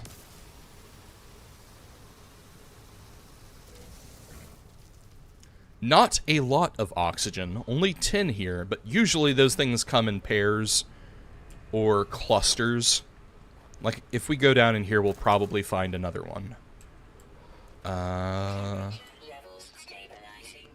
Also, see, my hazard protection is again recharging because I'm down inside the cave. So we're going to pretend that this was a very strategic, intentional thing from Eagle. Hold that thought. Is that a condensed crystal? That's a regular condensed crystal instead of a advanced mining laser one. Also, I might be able to show you guys how you get out of a hole with the infinite jetpack. If that actually still works, I don't know. This is a subterranean relic. I don't know if these things are necessarily worth a lot, but you can collect them, and then you can sell them. I don't know if they have any other purpose. You can also read about all of the things you collect. So if we now go over here, an ancient object unearthed from the depths of a planetary cave system. Its surface is cold to the touch and is curiously polished despite its age. A fusion of metal and rock, these cubes have proved resistant to industrial processing. As such, they are of value only to collectors. But notice, these four are worth 23,200 units, and considering all of the units I've managed to accumulate so far in the game, which is only just shy of 10,000, I think it's worth collecting these just to sell. At the very beginning. You know, eventually you're going to come across some stuff that you can sell for a ton of units. There are many ways to get units in this game. Whether you want to hunt pirates in space, whether you want to mine things on planets and sell them, or if you want to, do the discovery route, if you're not very violent. Sometimes you're not going to have a choice, of course, but, the game gives you options. Also, what I just did there, those blue crystals, I find the blue crystals and the red crystals are pretty important. Obviously, these red crystals give you the condensed carbon, which is better for charging your stuff. The blue crystals are used to make Starship launch fuel. And that's something you need if you're going to be landing multiple times on a planet. Because, you know, you need to take off after you land, unless... Keep getting into all of these... These aren't crystals. I should have realized. They kind of look like crystals. Unless you land at a planetary installation that has a landing launch pad.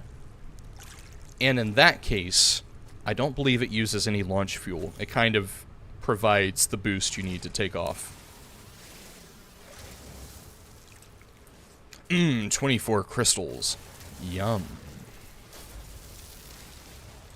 Alright. I think that is all of the crystals. Let's keep moving. Okay. Does the infinite jetpack still work?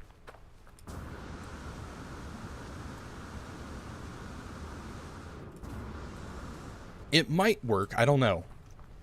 I would have to be paying very close attention to notice if it does or not. Also, the wall might need to be very vertical and stiff, very sharp, for me to really test that, but whatever.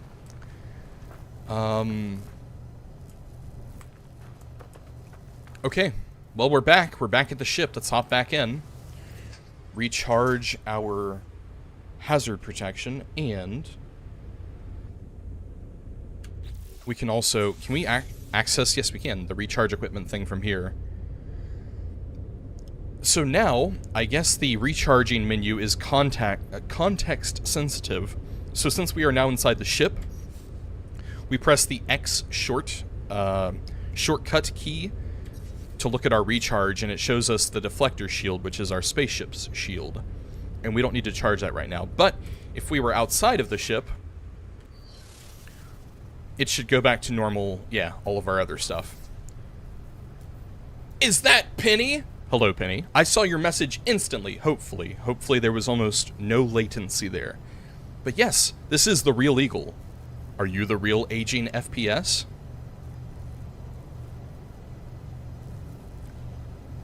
Nice to see you. Welcome. Sorry, what was I doing? I was, goofing around. 0 latency. I love it. I love it. Fake Penny, fake Punk. All y'all fake. Bots. I have a whole bot army in here watching. I love it. Love it. So, yeah, nice to see you. Welcome. I'm just in here, you know, doing my thing. Nice to see me live again. It's only been a year, right? This is Eagle at 33. I'm 33 now. Wow. I'm way too old to be playing video games online for strangers. Oh, just kidding. Just kidding. Just kidding. We're not going to talk about age, because we know I'm definitely the oldest person here. We're gonna drop that immediately. Hey, this seems like a good time for me to go get a drink. No, but for real, like, all this talking is killing me, and my soda is...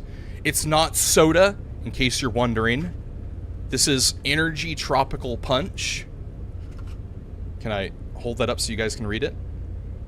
It's backwards. Just use your imagination. That's what I'm drinking, but I'm about to start drinking water. I only had the energy drink so that I could, you know, have the...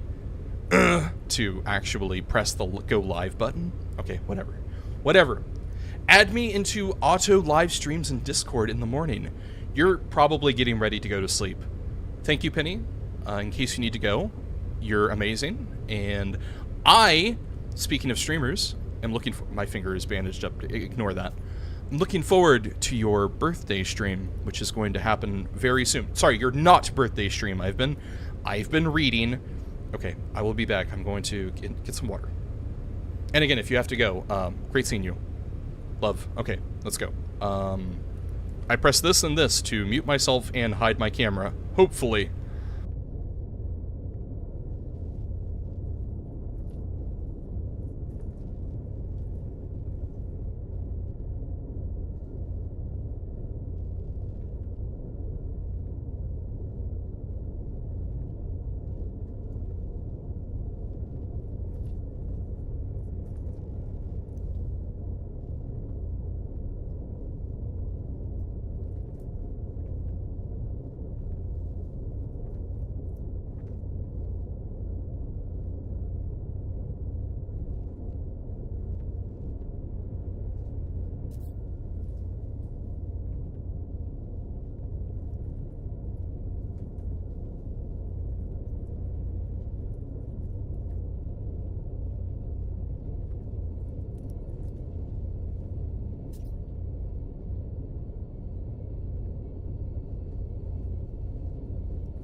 Oh, hey, I'm back. Bet you weren't expecting that, were you, Penny?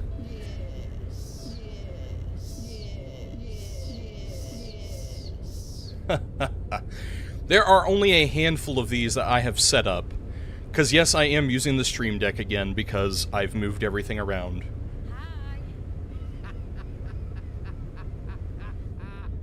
So bad, so bad, so bad. Dong, dong, dong. That's it. I only have 5 sound bites. Which, I mean, is that even a good volume for that? I guess it is. Probably. Who knows? Whatever. Okay! But yes, and thank you, Penny, for the consideration of adding me to your live YouTube people.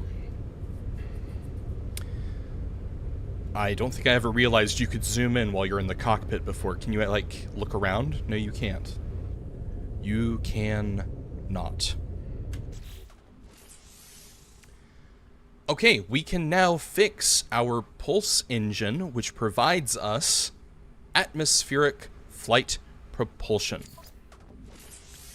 We need the hermetic seal, which we just received from doing that quest, kind of.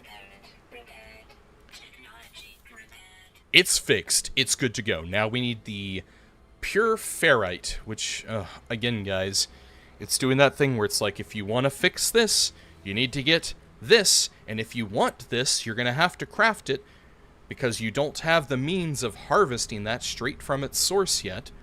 So this is where, when I was talking about certain elements can be condensed to make better things, like, I think there are 3 forms of ferrite. There's ferrite, there's pure ferrite, which is kind of like stage 2 ferrite, and then there's magnetized ferrite, which I believe is stage 3, unless I'm getting that wrong. So, we're going to need to condense probably like 100 pieces of ferrite to get the pure ferrite. I think it's a ratio of 1 or 2 to 1 or whatever. So, is it going to tell us how to do this? So first of all, it wants us to get the dihydrogen jelly before we focus on the ferrite condensation. We're going to grease the launch thruster with dihydrogen jelly, which I think I have enough crap to make. Yeah, we do. We already have the dihydrogen jelly. Never mind. So normally this is where you would need to go get those blue crystals that I was harvesting earlier. I would take the camera and show you guys what's happening right now. The cats are fighting on the bed, but my wife is also asleep on the bed. I don't think I'm bothering her at all. I hope I'm not. I think she is passed out.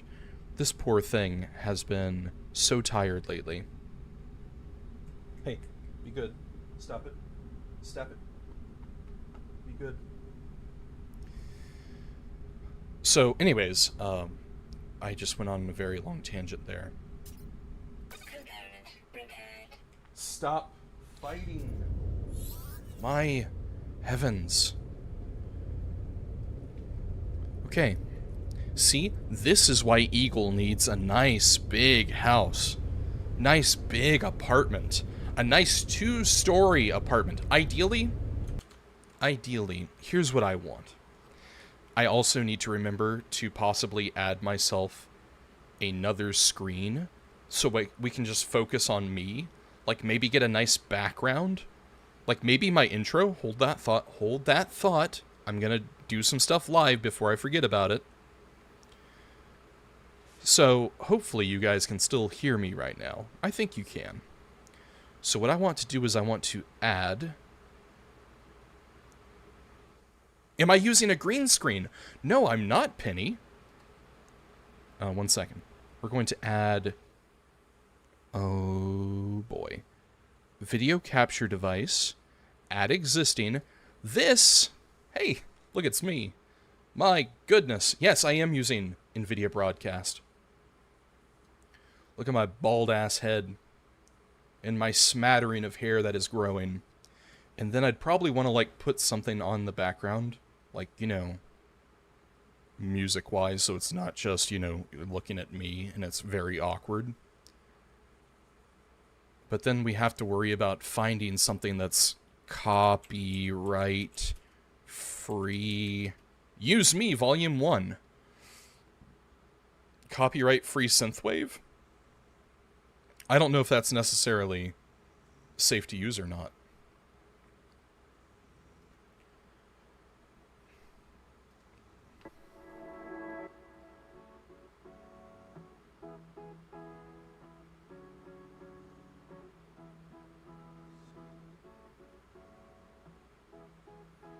I think that's good.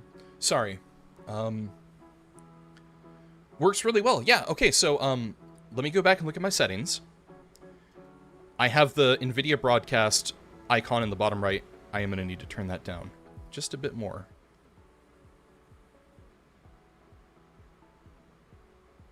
You know it. It's like, bye!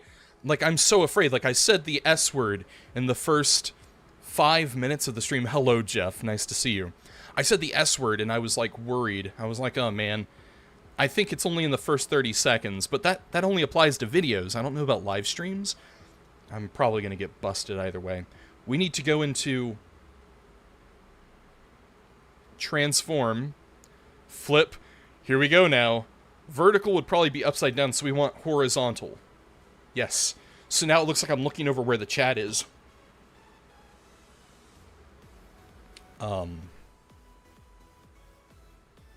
Jeff's here now. But yeah, nice to see you, Jeff. Hey. Well, welcome.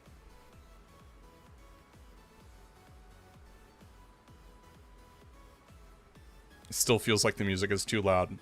It doesn't look like it's too loud according to desktop audio. It's probably barely audible for you guys.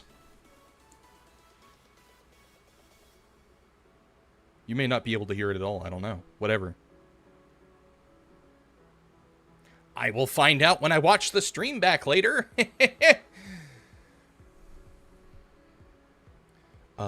Sorry, what was I talking about?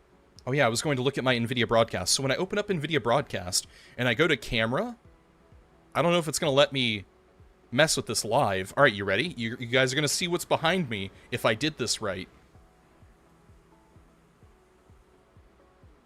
Look, here's my messy ass room. There's our television. This right here is our dresser with all of our clothes lovingly slammed in. This is my mini fridge. This is my bed. That's where I sleep. I have like 4 feet here with which to conduct my business. Oh yeah, and there's my fan, because that's a necessity. And that's my fan. And that over there is my fan. And this over here is my fan. I have 4 fans, and that's just the fans you can see. Because I also have this one. Okay, anyway. Can you tell I live in Florida and it feels like 110 degrees every day? How does what door open? This door? No. This door doesn't open. You want to know what that door leads to? It's my closet. I can open it this much with me right here, right now. So we just never go inside that closet. Isn't that fun? Okay, anyway. That is performance background removal, and this is using my 2080 Titan graphics card, which is kind of dated at this point. I'm gonna get myself an upgrade one of these days. If I make it big on YouTube, I start getting all that ad revenue. Okay, so we have the options of background blur. We have background replacement.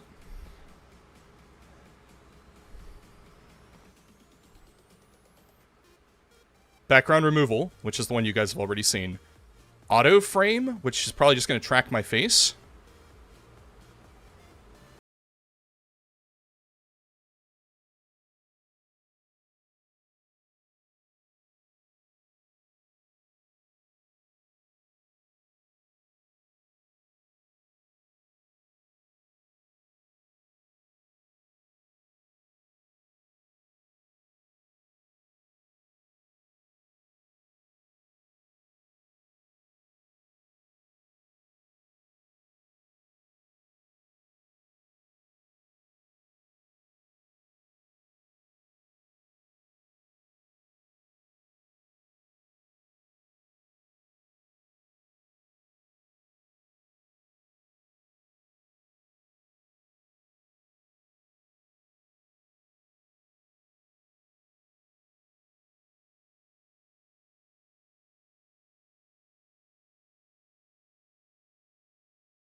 I'm not going to risk it, ever. I also feel like 1080 is better suited for streaming. Could just be me being weird and whatever, but adjust your glasses, Eagle. 2070S. Can I do this with a 1080 Titan? No. Yes, Punk got you there. Sorry. Eyes. Need RTX cards. That's unsettling. I need an RTX card.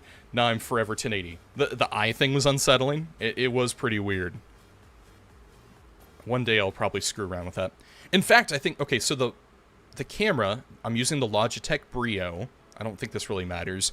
But I've set it up for 1280 by 720 with 60 FPS. Again, this is the quality. Let's watch my hand here, which is doing some weird shit. And now back to performance.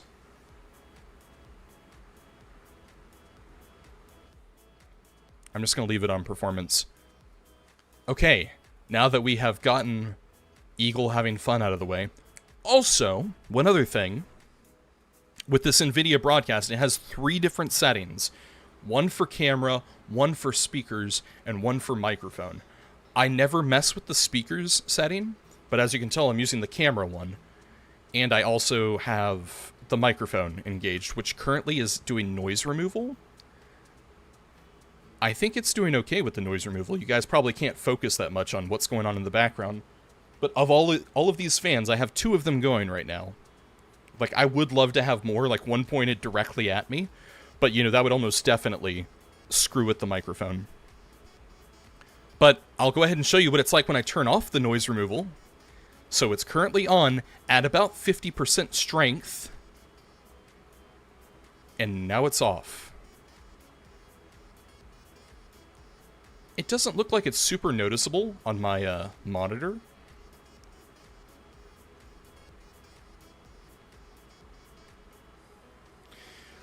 It's pretty good. Your current AC is mega loud and it does cut off some stuff. I remember at one point I was talking with Scroob about the different settings of the noise removal, and he said he likes to keep his almost off. I think he said he does use a little bit of it, but not a lot. So this is with it off. Let's turn it back on. Hey everyone, this is Double Eagle, aka Big Mike. Hey everybody, this is Double Eagle, aka Big Mike. I'm just going to leave it on, most likely. And again, this is something that I will listen to later when I watch the stream back. Alright, so we're going to minimize that. We're going to pause the Use Me Volume 1 copyright-free music. I'm going to go back to OBS. Oh, can I try 100%? Yeah, sure, why not? I'll do it, yeah. And I've cut off the music so you guys can really hear everything that's going on now. So this is 50%-ish. And... hello everyone, this is Double Eagle, aka Big Mike. We are now switching over to 100% noise removal. Hopefully it has adjusted. Hey, this is Double Eagle, aka Big Mike. Once again, off. Off, off. This is the noise removal off, and this is the noise removal at 100% starting now. Hello everyone, this is Double Eagle, aka Big Mike. That's Big Mike. Hey guys, so good to see you. Hi. Welcome. And we're going back down to 50%-ish, 50% now. Hey. Hi there. You guys want me to take a fan and turn it on and like aim it right at the microphone? That could be fun. All right, let's do it. God, we are such nerds. Look at us all getting all hot and bothered over this. Oh yeah, the fan is blowing directly on the mic. Alright, I can see it. It's really loud. I'm sorry. So, let's go ahead and crank this bait. It's at 50% with the fan on, keeping me nice and cool. Let's go to 100. That is amazing.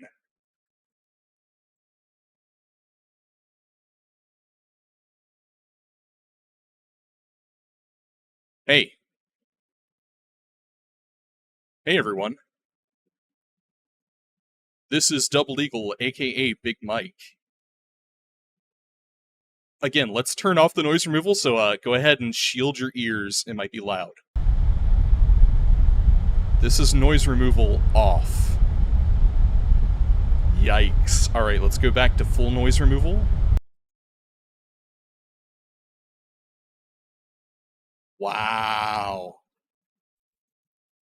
But I bet you my voice is kind of digital garbage right now, would be my guess. It's again something I'm going to listen to later. I don't need the fan on right this moment. Thankfully, we have the hurricane coming through, and it's kind of making it cooler. Whoever said thank goodness for the hurricane, right? Maybe I should just like keep fiddling with this until the background fans disappear. Which would be right about a little bit more. It's still there just a little bit.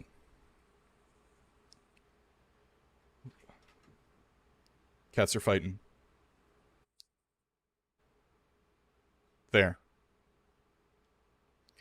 That's at about 80% would be my guess. It'd be really nice if we had some numbers on this little slider here. I could probably even...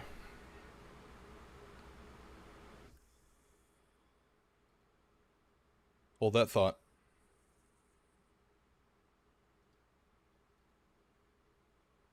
There it is. Hey! Well, now Penny gets to experience this, kind of. That's what I'm looking at. I don't think you can see my... oh yeah, you can see my mouse now. So this is what the microphone tab looks like, and you can see right where I have the noise removal. Other effects they have are room echo removal. I don't know if I necessarily need that, but that is an option. How do I make it go away now? There. Okay. Then here's the speakers tab. Hopefully that doesn't mess anything up. Default device.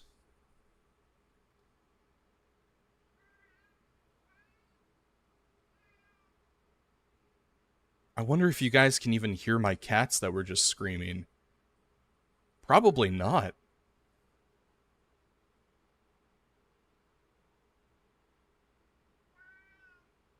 Alright, you might have heard that, because I saw the mic just a little bit. 2080 Titan first gen ray tracing. Yeah, I was one of those people. The main reason I got this was like it dropped right around, I think it was a few months before I managed to get my inheritance. And when I got my inheritance, I went kind of hog wild. I got the best graphics card that my computer could support, or rather that my motherboard could support. At least that's what I thought it was at the time. And it's already time to upgrade. My computer is going on 5 years old. I am now old. Sorry, anyways, this is speakers. You guys want to hear what air conditioning sounds like? Hi there. This is a test message with air conditioning in the background. Normally, it'd be difficult to carry a conversation with someone as a result of this background noise, but with NVIDIA's AI-powered noise removal, distracting sounds can be removed so you and your audience can hear loud and clear. You can test this feature by turning it on and off in the menu, or adjusting the strength of the effect. So I can turn this on live, and you guys will hear the same thing I'm hearing. Hi there. This is a test message with air conditioning in the background. Normally, it'd be difficult to carry a conversation with someone as a result of this background noise, but with NVIDIA's AI-powered noise removal, distracting sounds can be removed so you and your audience can hear loud and clear. You can test this feature by turning it on and off in the menu, or adjusting the strength of the effect. So that's neat, but I don't think I need that.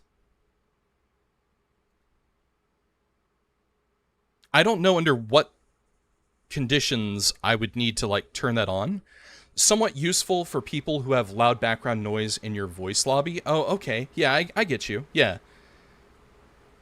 Yeah, if people play with other people, imagine doing that sort of thing.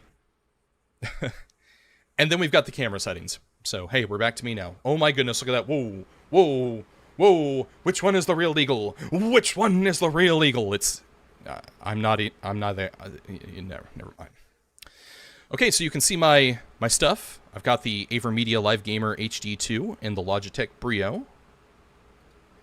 What to go to after a 1080 Titan? Penny, just get yourself a 4090. 4090 should do you.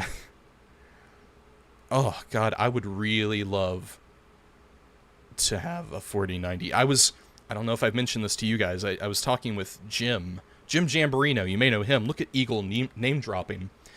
I was looking up on PC Part Picker or Part Builder or whatever the hell it was the other day, and my dream PC would be about, I think it was $8,000. Which gets me, you know, all of the good stuff I want. I want the 4090. I want the really nice motherboard. I want to get 2 terabyte NVMe sticks. All of that stuff. So I just need $8,000. You know, that's all. Until then, I think I'll just have to settle with... My next upgrade is going to need to be the motherboard. I need to get a better motherboard because I remember I purchased the... Was it a new AverMedia 4K? I think it was a 4K. Anyway, sorry, I'm getting really off track here. So this is the camera source stuff, and here's all your options.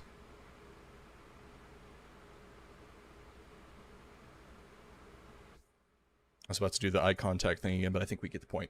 Okay, so enough of that. I can go down to this.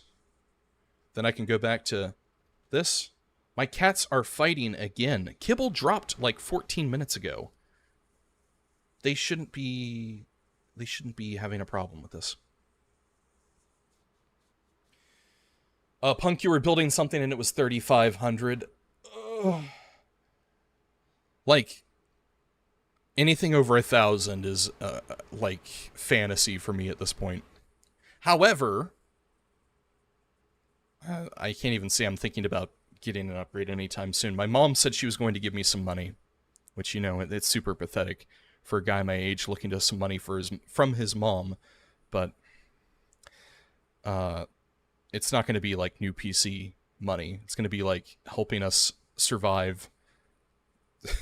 So, anyway, same. Also, Jeff said he mutes everyone. I feel you. When your buddy has a shit mic. Also, speaking of shit mic, I still don't know if I'm allowed to swear in these streams. I'm probably just going to have to start censoring myself. Even better, find an AI solution that will automatically censor me. Let me minimize that. Let me go ahead and minimize this. And I think I'm at the bottom now. 850X 2 terabyte is $99 now. Dan's game, upside down smiley. Yeah, same. I was thinking maybe just get a 3070 and milk my current setup a bit longer. Oh. Until you start making money, it's okay. Right, we kind of just need to just keep going. Just keep going. Eventually the money will come, and then the upgrades will follow. Okay, back to the game that I have been neglecting for the past 30 minutes because we were having too much fun with technology. We need to build a refiner. Or rather, deploy one. We need to craft one by creating some metal plating. Done. We have oxygen. Access the build menu. We have built a refiner, ladies and gentlemen. Now, we need to make some pure ferrite. So this is one of those crafting materials where you can put crap into the fuel inverter and put some, for instance, ferrite dust in.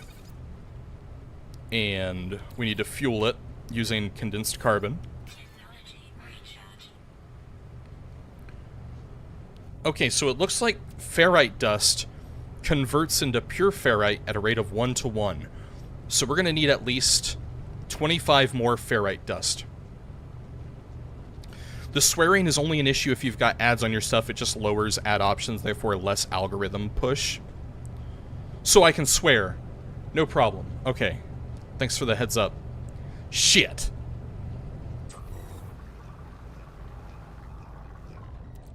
There is 25 pure ferrite, everyone. Now we need to go get some more ferrite. Also, I see Jeff trying to make some moves over there. There was a time when I was considering selling my graphics card, when it was going for like $1,200 or something, or $1,000. Alright, see this? This thing that's making all of this noise? This is a creature. And I'm pretty sure it's a creature I haven't scanned yet.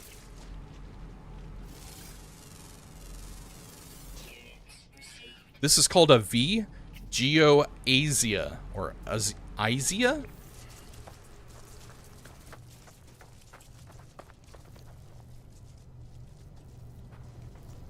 Also, how much ferrite did I get? I have 23. I need 2 more.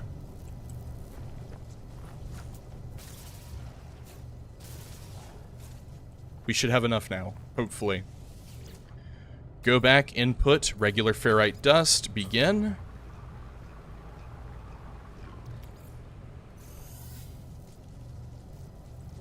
So now if we get back to our ship, get inside the ship. Open up our menu. Launch thruster. I've repaired it. So guys, check it out. There's the victory music. We now have a repaired launch thruster. We now have a repaired pulse engine. Our ship is ready to go, but before we do, we're going to collect our portable refiner and all of the carbon that was stored within. We are finally ready to take off. 2 hours and 12 minutes into Mike's stream, we are finally in space, and you're going to notice it's... I have been noticing some, like, graphics lag, stuttering, whatever. Slightly annoying. But, for the most part, it looks pretty good. Pretty smooth. Can I do one of these?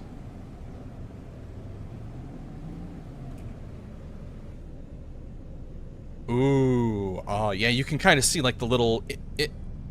I think the graphic settings are set to ultra on everything, and I should probably turn it down. Like, not that there's too much problem, but again, I don't want there to be any weirdness at all. So, things you can do inside your ship. Obviously, you can, like, zoom in by right-clicking and holding it. Oh, you know what I can do? I can show you guys that ship that we saw earlier. Possibly. If I can remember where it was.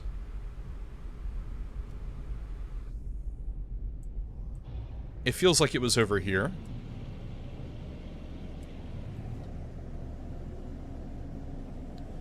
Sorry, get the eagle. Have to say, night, have a fabulous stream. Penny, thank you so much for dropping by. This was just a test stream, and I think we got some good testing in, so I'm very happy with how things have worked out so far. Again, I'm going to have to watch the stream back to find out for sure, but again, it's wonderful to see you. I will see you undoubtedly in Discord, and I'll catch you another time. Sleep well. Adios. Farewell. Au revoir. Where the hell is that giant ship? Also, I'm looking at the jitter. The jitter! It's not severe, but, you know, could be better. I expect nothing less than perfection from my stream quality.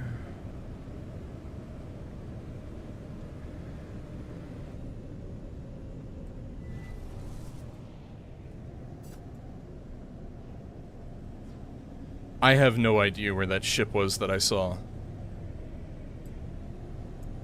I guess I could always do this. So, in addition to having a scanner on your person, you can scan while you're inside your ship. And... that's a freighter, clearly. That is another freighter, so there are 2 freighters within my field of view. Over here we have a couple of unknown buildings, which I guess we can go check out. Yeah, I don't think we're gonna find that ship again. But the next time we see one, we'll make sure to stop and take a look around.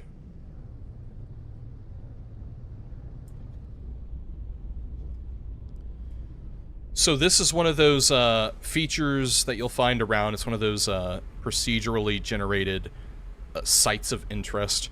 It's got a save beacon, and I don't think it's worth visiting for the most part. Sometimes you will find a site that has something like a spacesuit upgrade module, which usually requires repair before you can make use of it.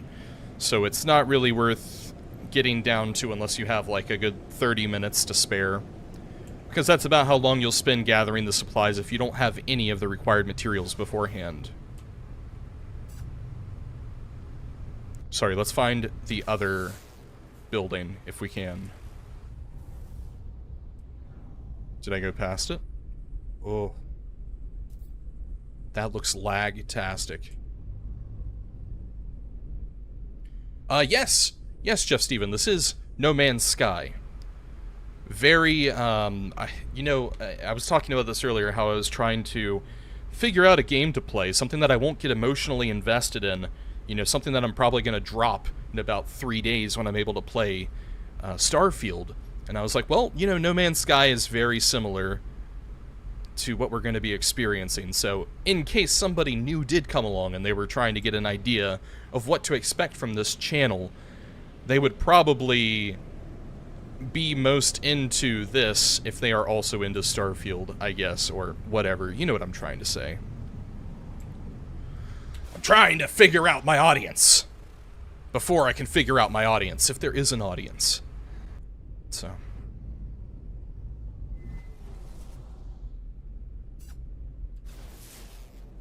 that's probably the place we were just at, or maybe it isn't. It looks more polished now? Yeah, I believe that's a good way of saying it. I think it is more polished. I'm sure me having the graphic settings on Ultra helps a little bit. Oh, check it out. Alright, so this place right here, this place we are going to land at. See that little green thing right there? That indicates that we can land here.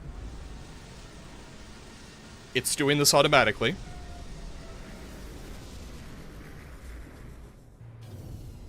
And in landing on this landing pad again, whenever we take off, it shouldn't use any launch fuel.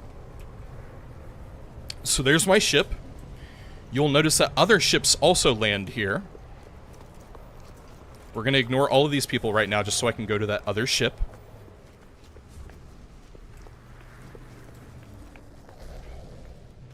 And I think we can take a look at it. So we need to locate the pilot, and usually the pilot is, see, marked here. We can talk to them. Salesgek Dopun. Acer Ushisti Rido Safer Lefa Big Sikarvat Muto. So we can make an offer on his starship. Recruit life form to squadron.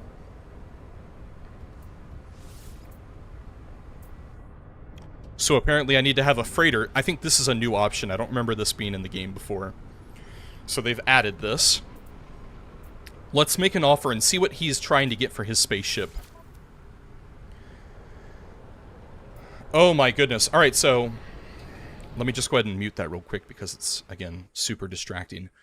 This dude's ship has how many open slots? All of these little gray squares with a little mini gray square in the bottom left, those are empty open nodes.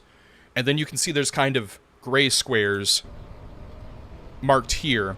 These are closed, and eventually you can unlock them. But when you have this many squares, it's almost unnecessary. But look at all of these cargo spots. If I had to guess, and this is a C-class ship, like they go all the way up to S-class, this is probably a 32 million credit spaceship. Let's see how far off I was. 32 is my guess. He wants 14 million, of which I have 11,800.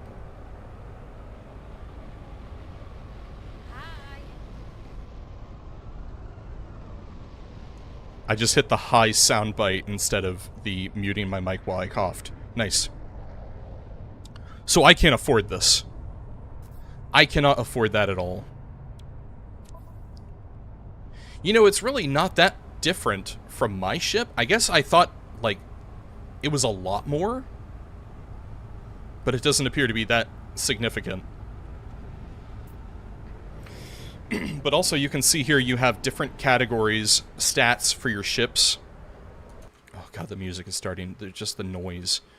I need to fiddle with that.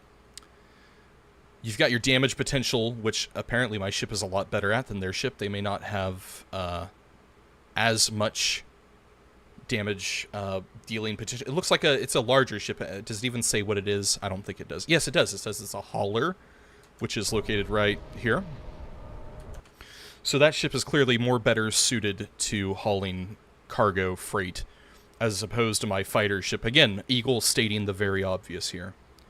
Shield strength, they have a larger ship, so, I mean, they need to protect their goods. It's just whatever ship type would prioritize most. That's generally where you see your stats at. And, of course, a fighter is going to be more maneuverable than a cargo hauling ship. And, of course, also, you can upgrade your ship. So, eventually, the ship on the right could be a lot better than what I currently have. But, just for starting out, I think what we have is just fine.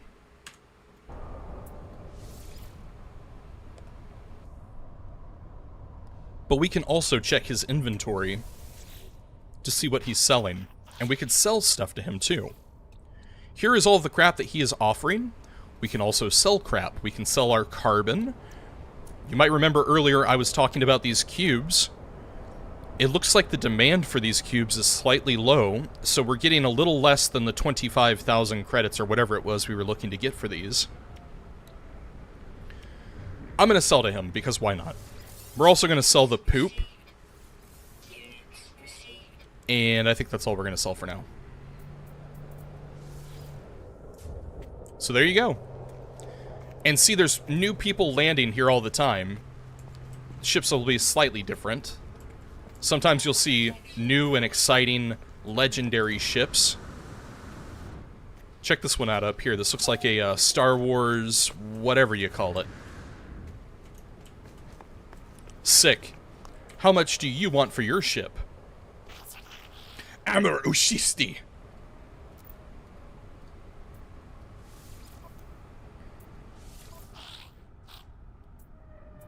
So another thing I meant to mention is you do have the option of exchanging ships.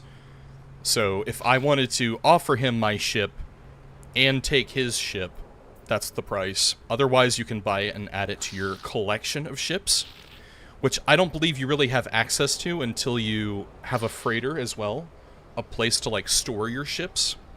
You might be able to switch them on the fly. It's, again, something I haven't experimented much with. But there you go. There you have it. Now, going back to the under area here, you have a handful of aliens that you could talk to. They have a lot of generic dialogue that you most likely can't understand until you know how to speak their language.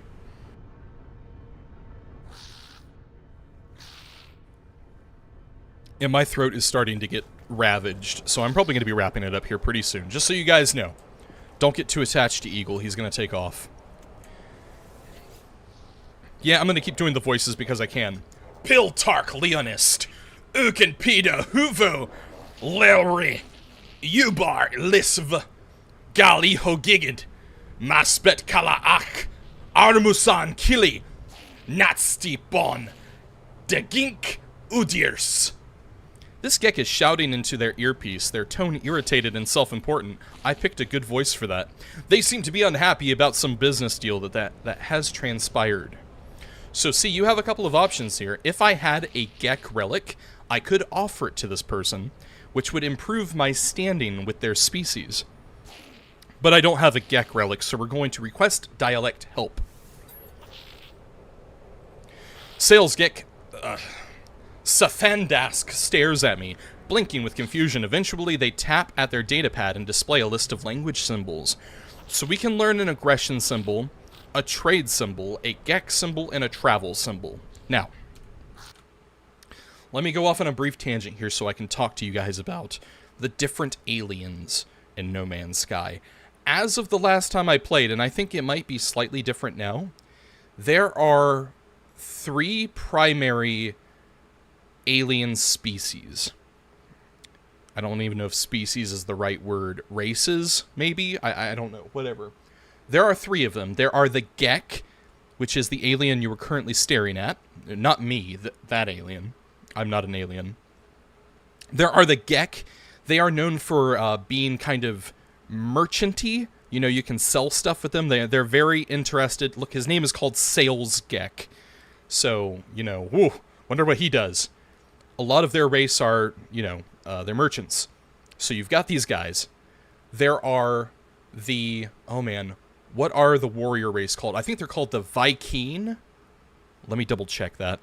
V-Y apostrophe K-E-E-N?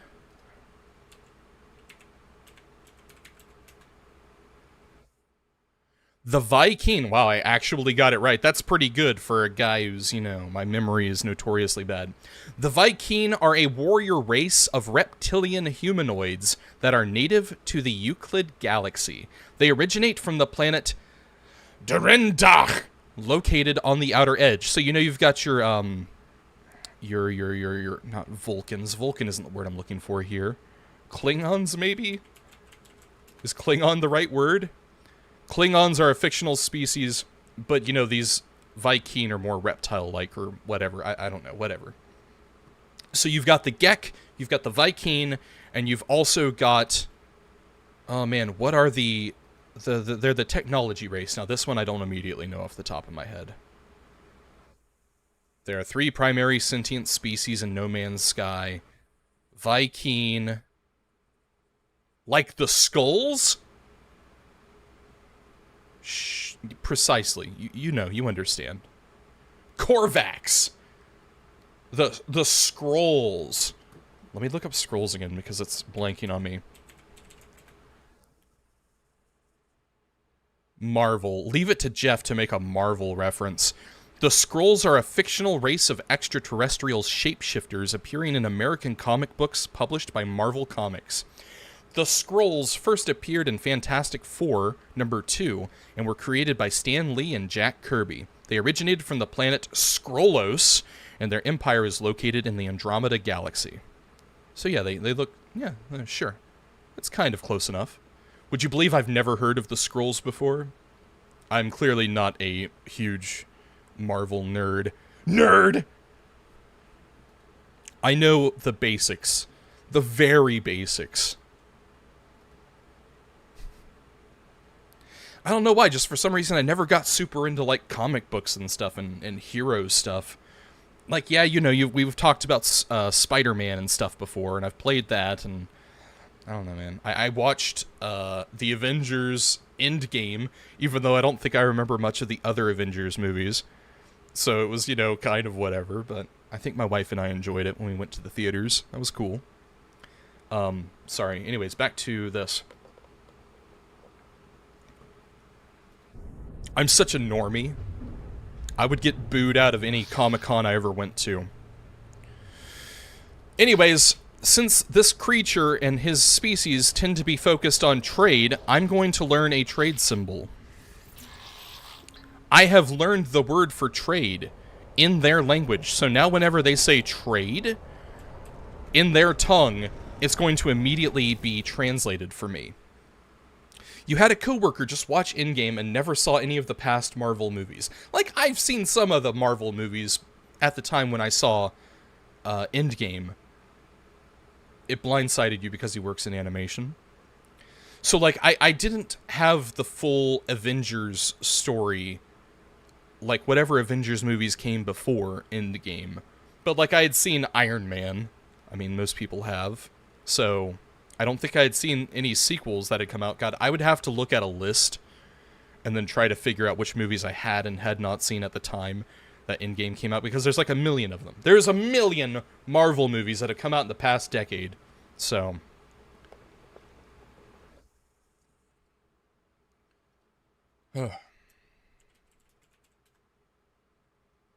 Decade and a half. Because Iron Man was 2008. I was 18 when Iron Man came out. And when did Endgame come out? Not too long ago. 2019, so 4 years ago, like over a decade had gone by. I'm sure I had seen others besides Iron Man.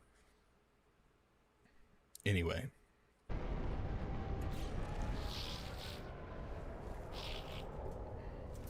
Million sounds about right. Only 10 or so worth watching. I've also heard that.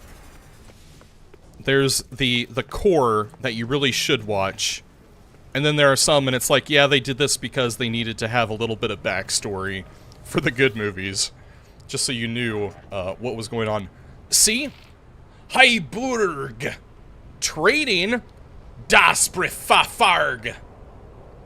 So since we've learned his word for trading, it now appears translated for us in all of their dialogue.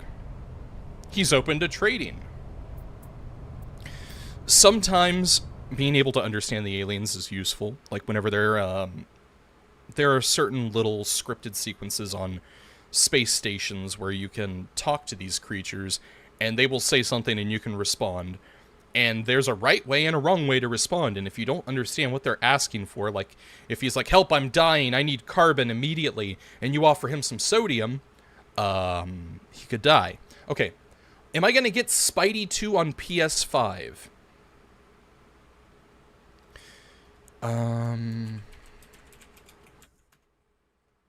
When is it coming out?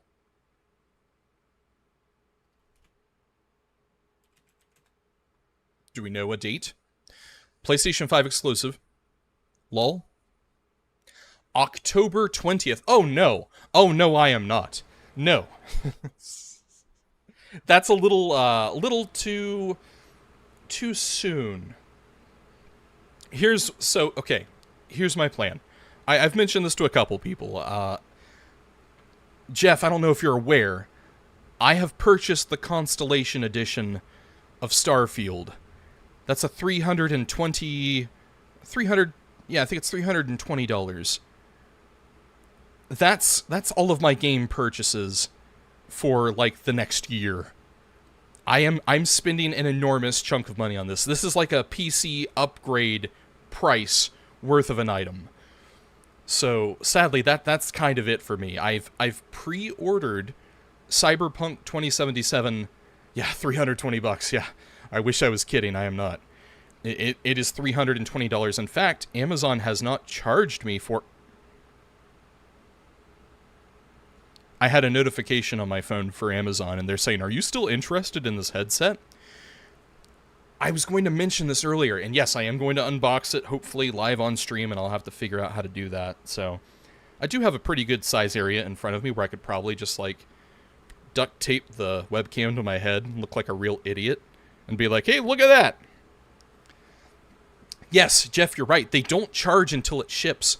So, we have had like $400 sitting inside our checking account, which is incredibly hard. You know, it's hard for us, man. Money's fucking tight. It's tight as hell. So for us to have that money just sitting there and we can't touch it, like, because heaven forbid we don't have the money when they need to charge us for it and ship it, you know, I might not get my thing. People are selling this thing for like $500, $400 on eBay. Like, let's look at eBay right now. eBay. And then if I go to... oh, I've already typed in eBay Starfield Constellation Edition. The first 4 pictures that pop up are eBay $430, $430, $400, but this is listed... no, that is eBay as well. $400 for that person. $500, $450. So all of these are starting at $399 and going up.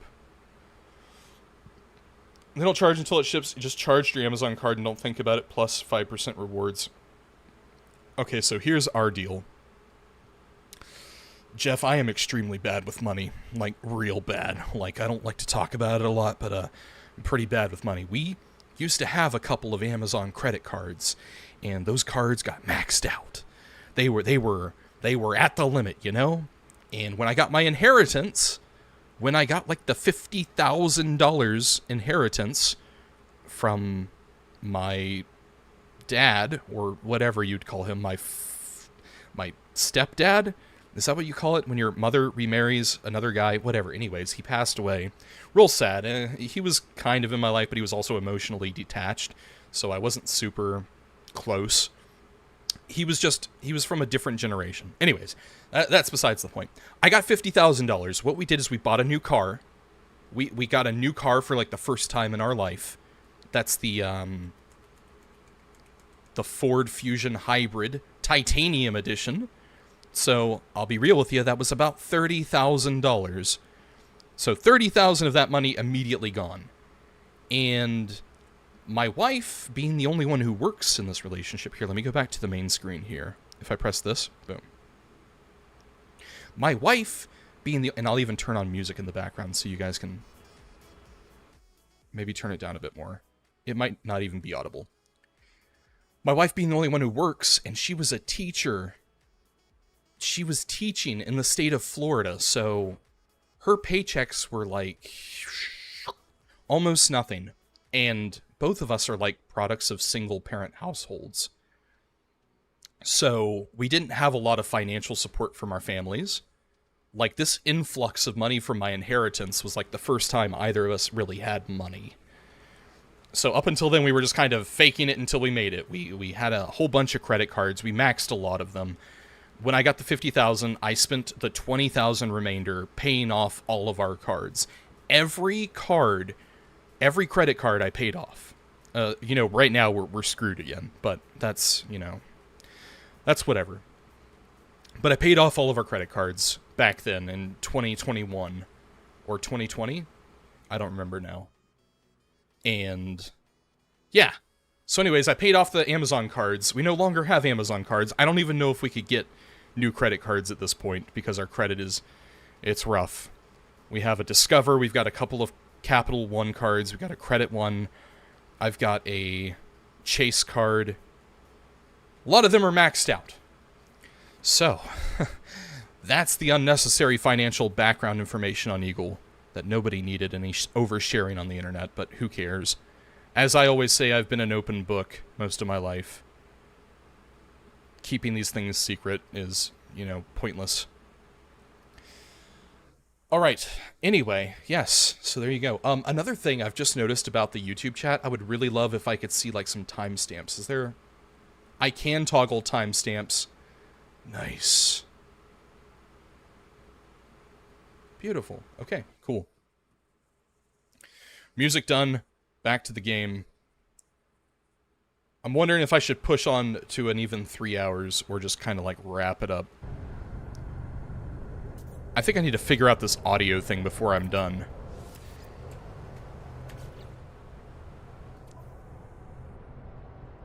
You had no idea you could rewind through a live stream.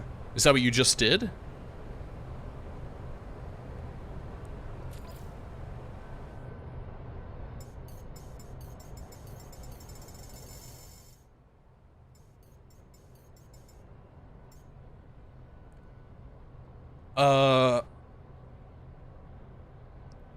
Posting based on earlier times. Oh. Oh.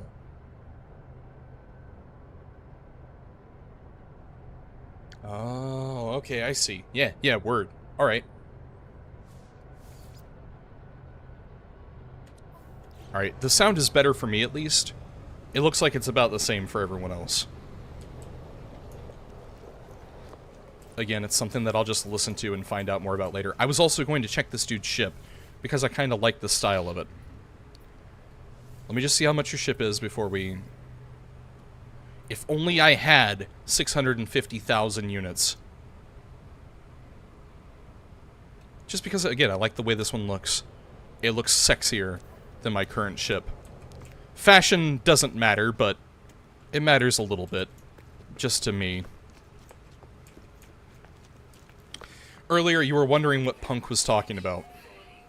Damn. Sorry, I'm making everyone get acclimated to this different streaming platform. Speaking of, like, I also weighed all of the different alternatives because I am tired of Twitch.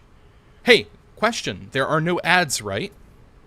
No ads watching this live right now? You guys haven't had to watch any ads? I hope that's the case. So the ads thing on Twitch, like even today, I'll go over to Twitch and I'll try to watch something. I'll just put a channel on. And no ads so far. Also, Punk just got premium. Jeff, you don't have premium, I hope. Maybe. I hope there's no ads. I also saw somewhere where it said they might put ads on a non-partnered stream for whatever reason. But I hate ads. I hate them. And whenever I try to watch a stream, premium, no. Okay. Whenever I try to watch a stream on Twitch, the second I'm greeted with an ad, I just immediately get turned off. I just can't. I don't want to sit through it. I don't want to, like, mute it and do something else. I want to be entertained right now. Right now. Right now. So, I don't watch Twitch anymore. Not obnoxious like Twitch, randomly in the middle, right? Which, again, if you take off your affiliate, supposedly it stops that sort of thing from happening, but I don't know. This is working for me right now, and it's going to have to work into the future, and I mean, like, when it comes to discoverability, as we've always discussed, Twitch is just awful. It's trash. Like, nobody finds your streams unless you get raided by someone, and the people that have an audience large enough to raid aren't likely to seek out smaller streamers and raid. Like, it happened a bit during, like, my first year of streaming on Twitch back in 2018 or something. I don't think I was streaming in 2016. Shit, maybe I was. I don't remember. But the point is, like, nobody finds you unless they're specifically looking for it or they're a diehard fan of whatever it is you're streaming. With YouTube, I feel like I can make, videos that will hopefully be seen by people. And then those will help when people subscribe. They'll be notified whenever I make new stuff. Maybe. I don't know. It seems like, and I can't even say like that for certain yet because I haven't been here long enough active to know. Like, I've never really tried to make this a thing. Sorry, I'm missing a lot. Don't even use it either. Killed my affiliate, but probably won't stream again. Then everyone who came from the raid then leaves right away. Didn't Square Enix raid me? Yes, Konami. It was Konami. Well, what happened was I was playing a game that they had recently re-released, rather, via GOG or something. I think it was on GOG. It was Silent Hill: The Room. Silent Hill 4? I think it was just called Silent Hill: The Room. I don't remember if it had a number next to it. But, I was probably one of the only people playing it because, the game was like 10 years old at that point. And whoever was running the social media account for Konami must have seen that I was live. And, that's one of those rare instances where, it's a game that's not very popular. A lot of people weren't streaming it at that point. And I'm guessing they were looking for people that they could be like, hey, here's someone doing it. Maybe... I'm not trying to, like, burn any bridges here, man. It's just the nature of business. And they probably weren't like, hey, we're going to pay Markiplier to stream this or something. They just found some rando. And they gifted me a game. They gifted me a game and they gave me a code for Silent Hill: The Room that I could give to somebody else. That was one of the coolest experiences I've ever had from streaming, was the interaction with Konami. To this day, like, that was so dope. They mentioned me on their Twitter, and, they were interacting inside my chat room. That was huge. I've never had such a brush with greatness, with fame like that. It reminded me of my old days when I used to be, not popular, but weirdly popular at school. Like, people knew of me because I was this huge guy who was really weird and rambunctious off the walls. Anyway, there's Eagle talking about his glory days. But yes, Konami was really cool. That was really cool to have that happen, and I think they even said, like, to just shoot them a message if I ever needed anything, and I never have. Because, it was, I don't want to, it feels wrong. It feels super wrong to be like, hey, Konami, guess who's streaming right now? Huh? So, could you guys give a homie a shout out? Could y'all get on that old Twitter, and which is now called X? I've also almost stopped using Twitter entirely, or X again. It's not the same. All right. That's it for now. I think that's it. I want to lie down. It's about 5:30. I've been live for 2 hours 45 minutes. This was supposed to be a test, and I'm still going to set aside some time for me to watch this back. You deleted it soon as it switched to X. It's like, I don't want to get rid of it. Konami follows me on X, so I know it's a stupid thing to be excited about, or to like have a feather in my imaginary hat. It is kind of cool though that they followed me that day. I think they follow a very small number of people, and I'm pretty sure I've had some weirdos try to reach out to me on Twitter. I'm gonna keep calling it Twitter. If you type twitter.com into your browser, it's gonna take you to Twitter. Also, if you type x.com into your browser, it takes you to Twitter, but whatever. Had some weirdos reach out to me on Twitter and like add me to some groups trying to take advantage of me or something, and I'm a pretty smart cookie, so I don't fall for any of that, but it's a sad, it goes hand in hand with the affiliation with the large entity like that. So yes, I am excited for the new Silent Hill game, whenever that comes out. Silent Hill Sigma or Alpha or whatever the hell it was called. I'm probably gonna play that. I'm a big scaredy cat, but I do enjoy the Silent Hill games, the ones that I've played. I couldn't play 3, but I watched my sister play. All right, I said I was gonna leave. I need to stop talking and get out of here. So I'll be back. I'll be back to stream some more at some point. Let's quit to desktop, and then let's also switch over to my Indian screen. You can't see chat anymore up on here, so I'll probably need to add... Well, shoot, I could probably just do that here if I add alerts. Sorry, guys, we're going to sit here and try to figure this out. Let's also turn on some music.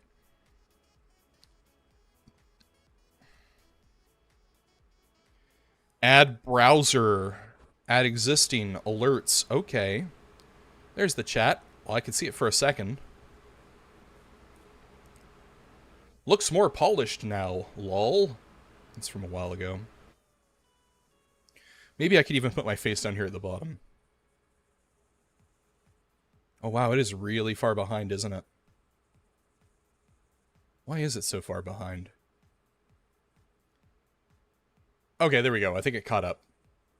Boom. Wonderful. Jeff, thank you for being here. Punk, thank you for being here. Penny was here. Thank you, Penny. Thank you, Grayley. Thank you, Caleb. I think that is everyone who popped by. Really appreciate you guys popping by. It means a lot.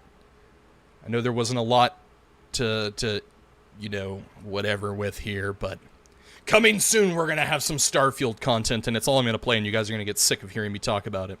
So, alright, I love you guys. Talk to you later. Let's see if I can figure out how to end a stream. I don't think I've ever done this before. So I have the YouTube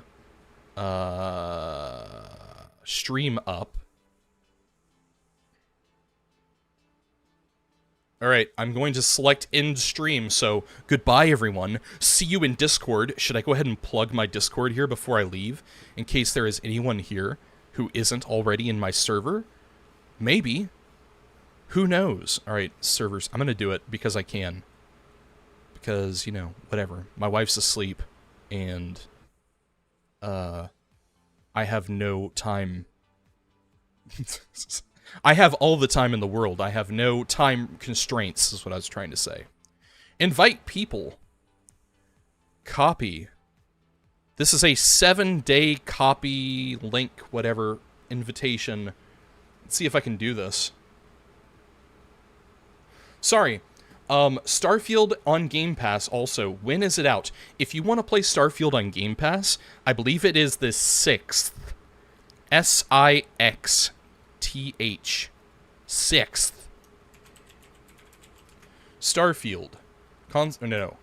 The Constellation Edition is on the 1st. Release date, Game Pass. Also, if you guys aren't crazy about this stuff, sorry, the 5th. F-I-F-T-H. 5th. According to this, Starfield will actually be available starting on September 5th at 8 p.m. EST. 8 p.m. EST. Here you go. Boop. And it's in chat now. I mean, that's what this whole thing says. That's the Den of Geek. It says it's scheduled to release September 6th. Wait, actually, that might be wrong. Oh, God. There will be no co-op on Starfield. None. Not at the time of release. Potentially in the future. Seems a little unlikely. Here, I'm also going to put my face back down in the bottom until I'm done here. Which would be video capture, add existing webcam, boop.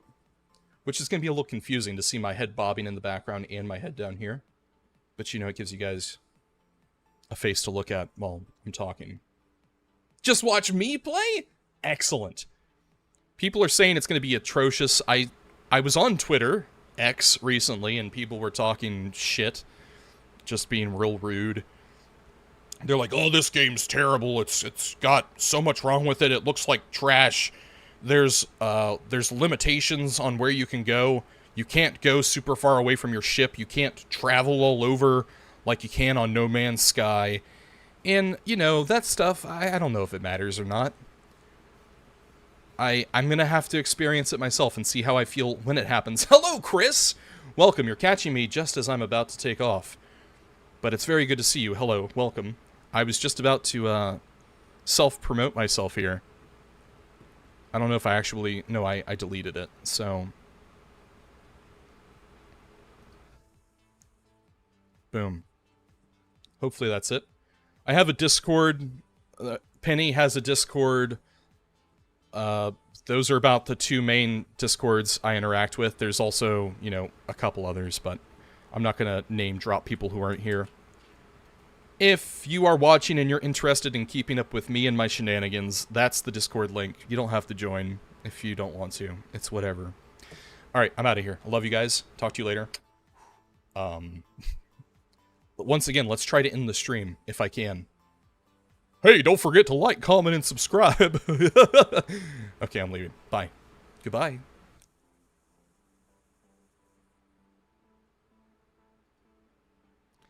Your stream will stop immediately, and you will no longer be live. Not yet, or end. Alright, we're ending it now.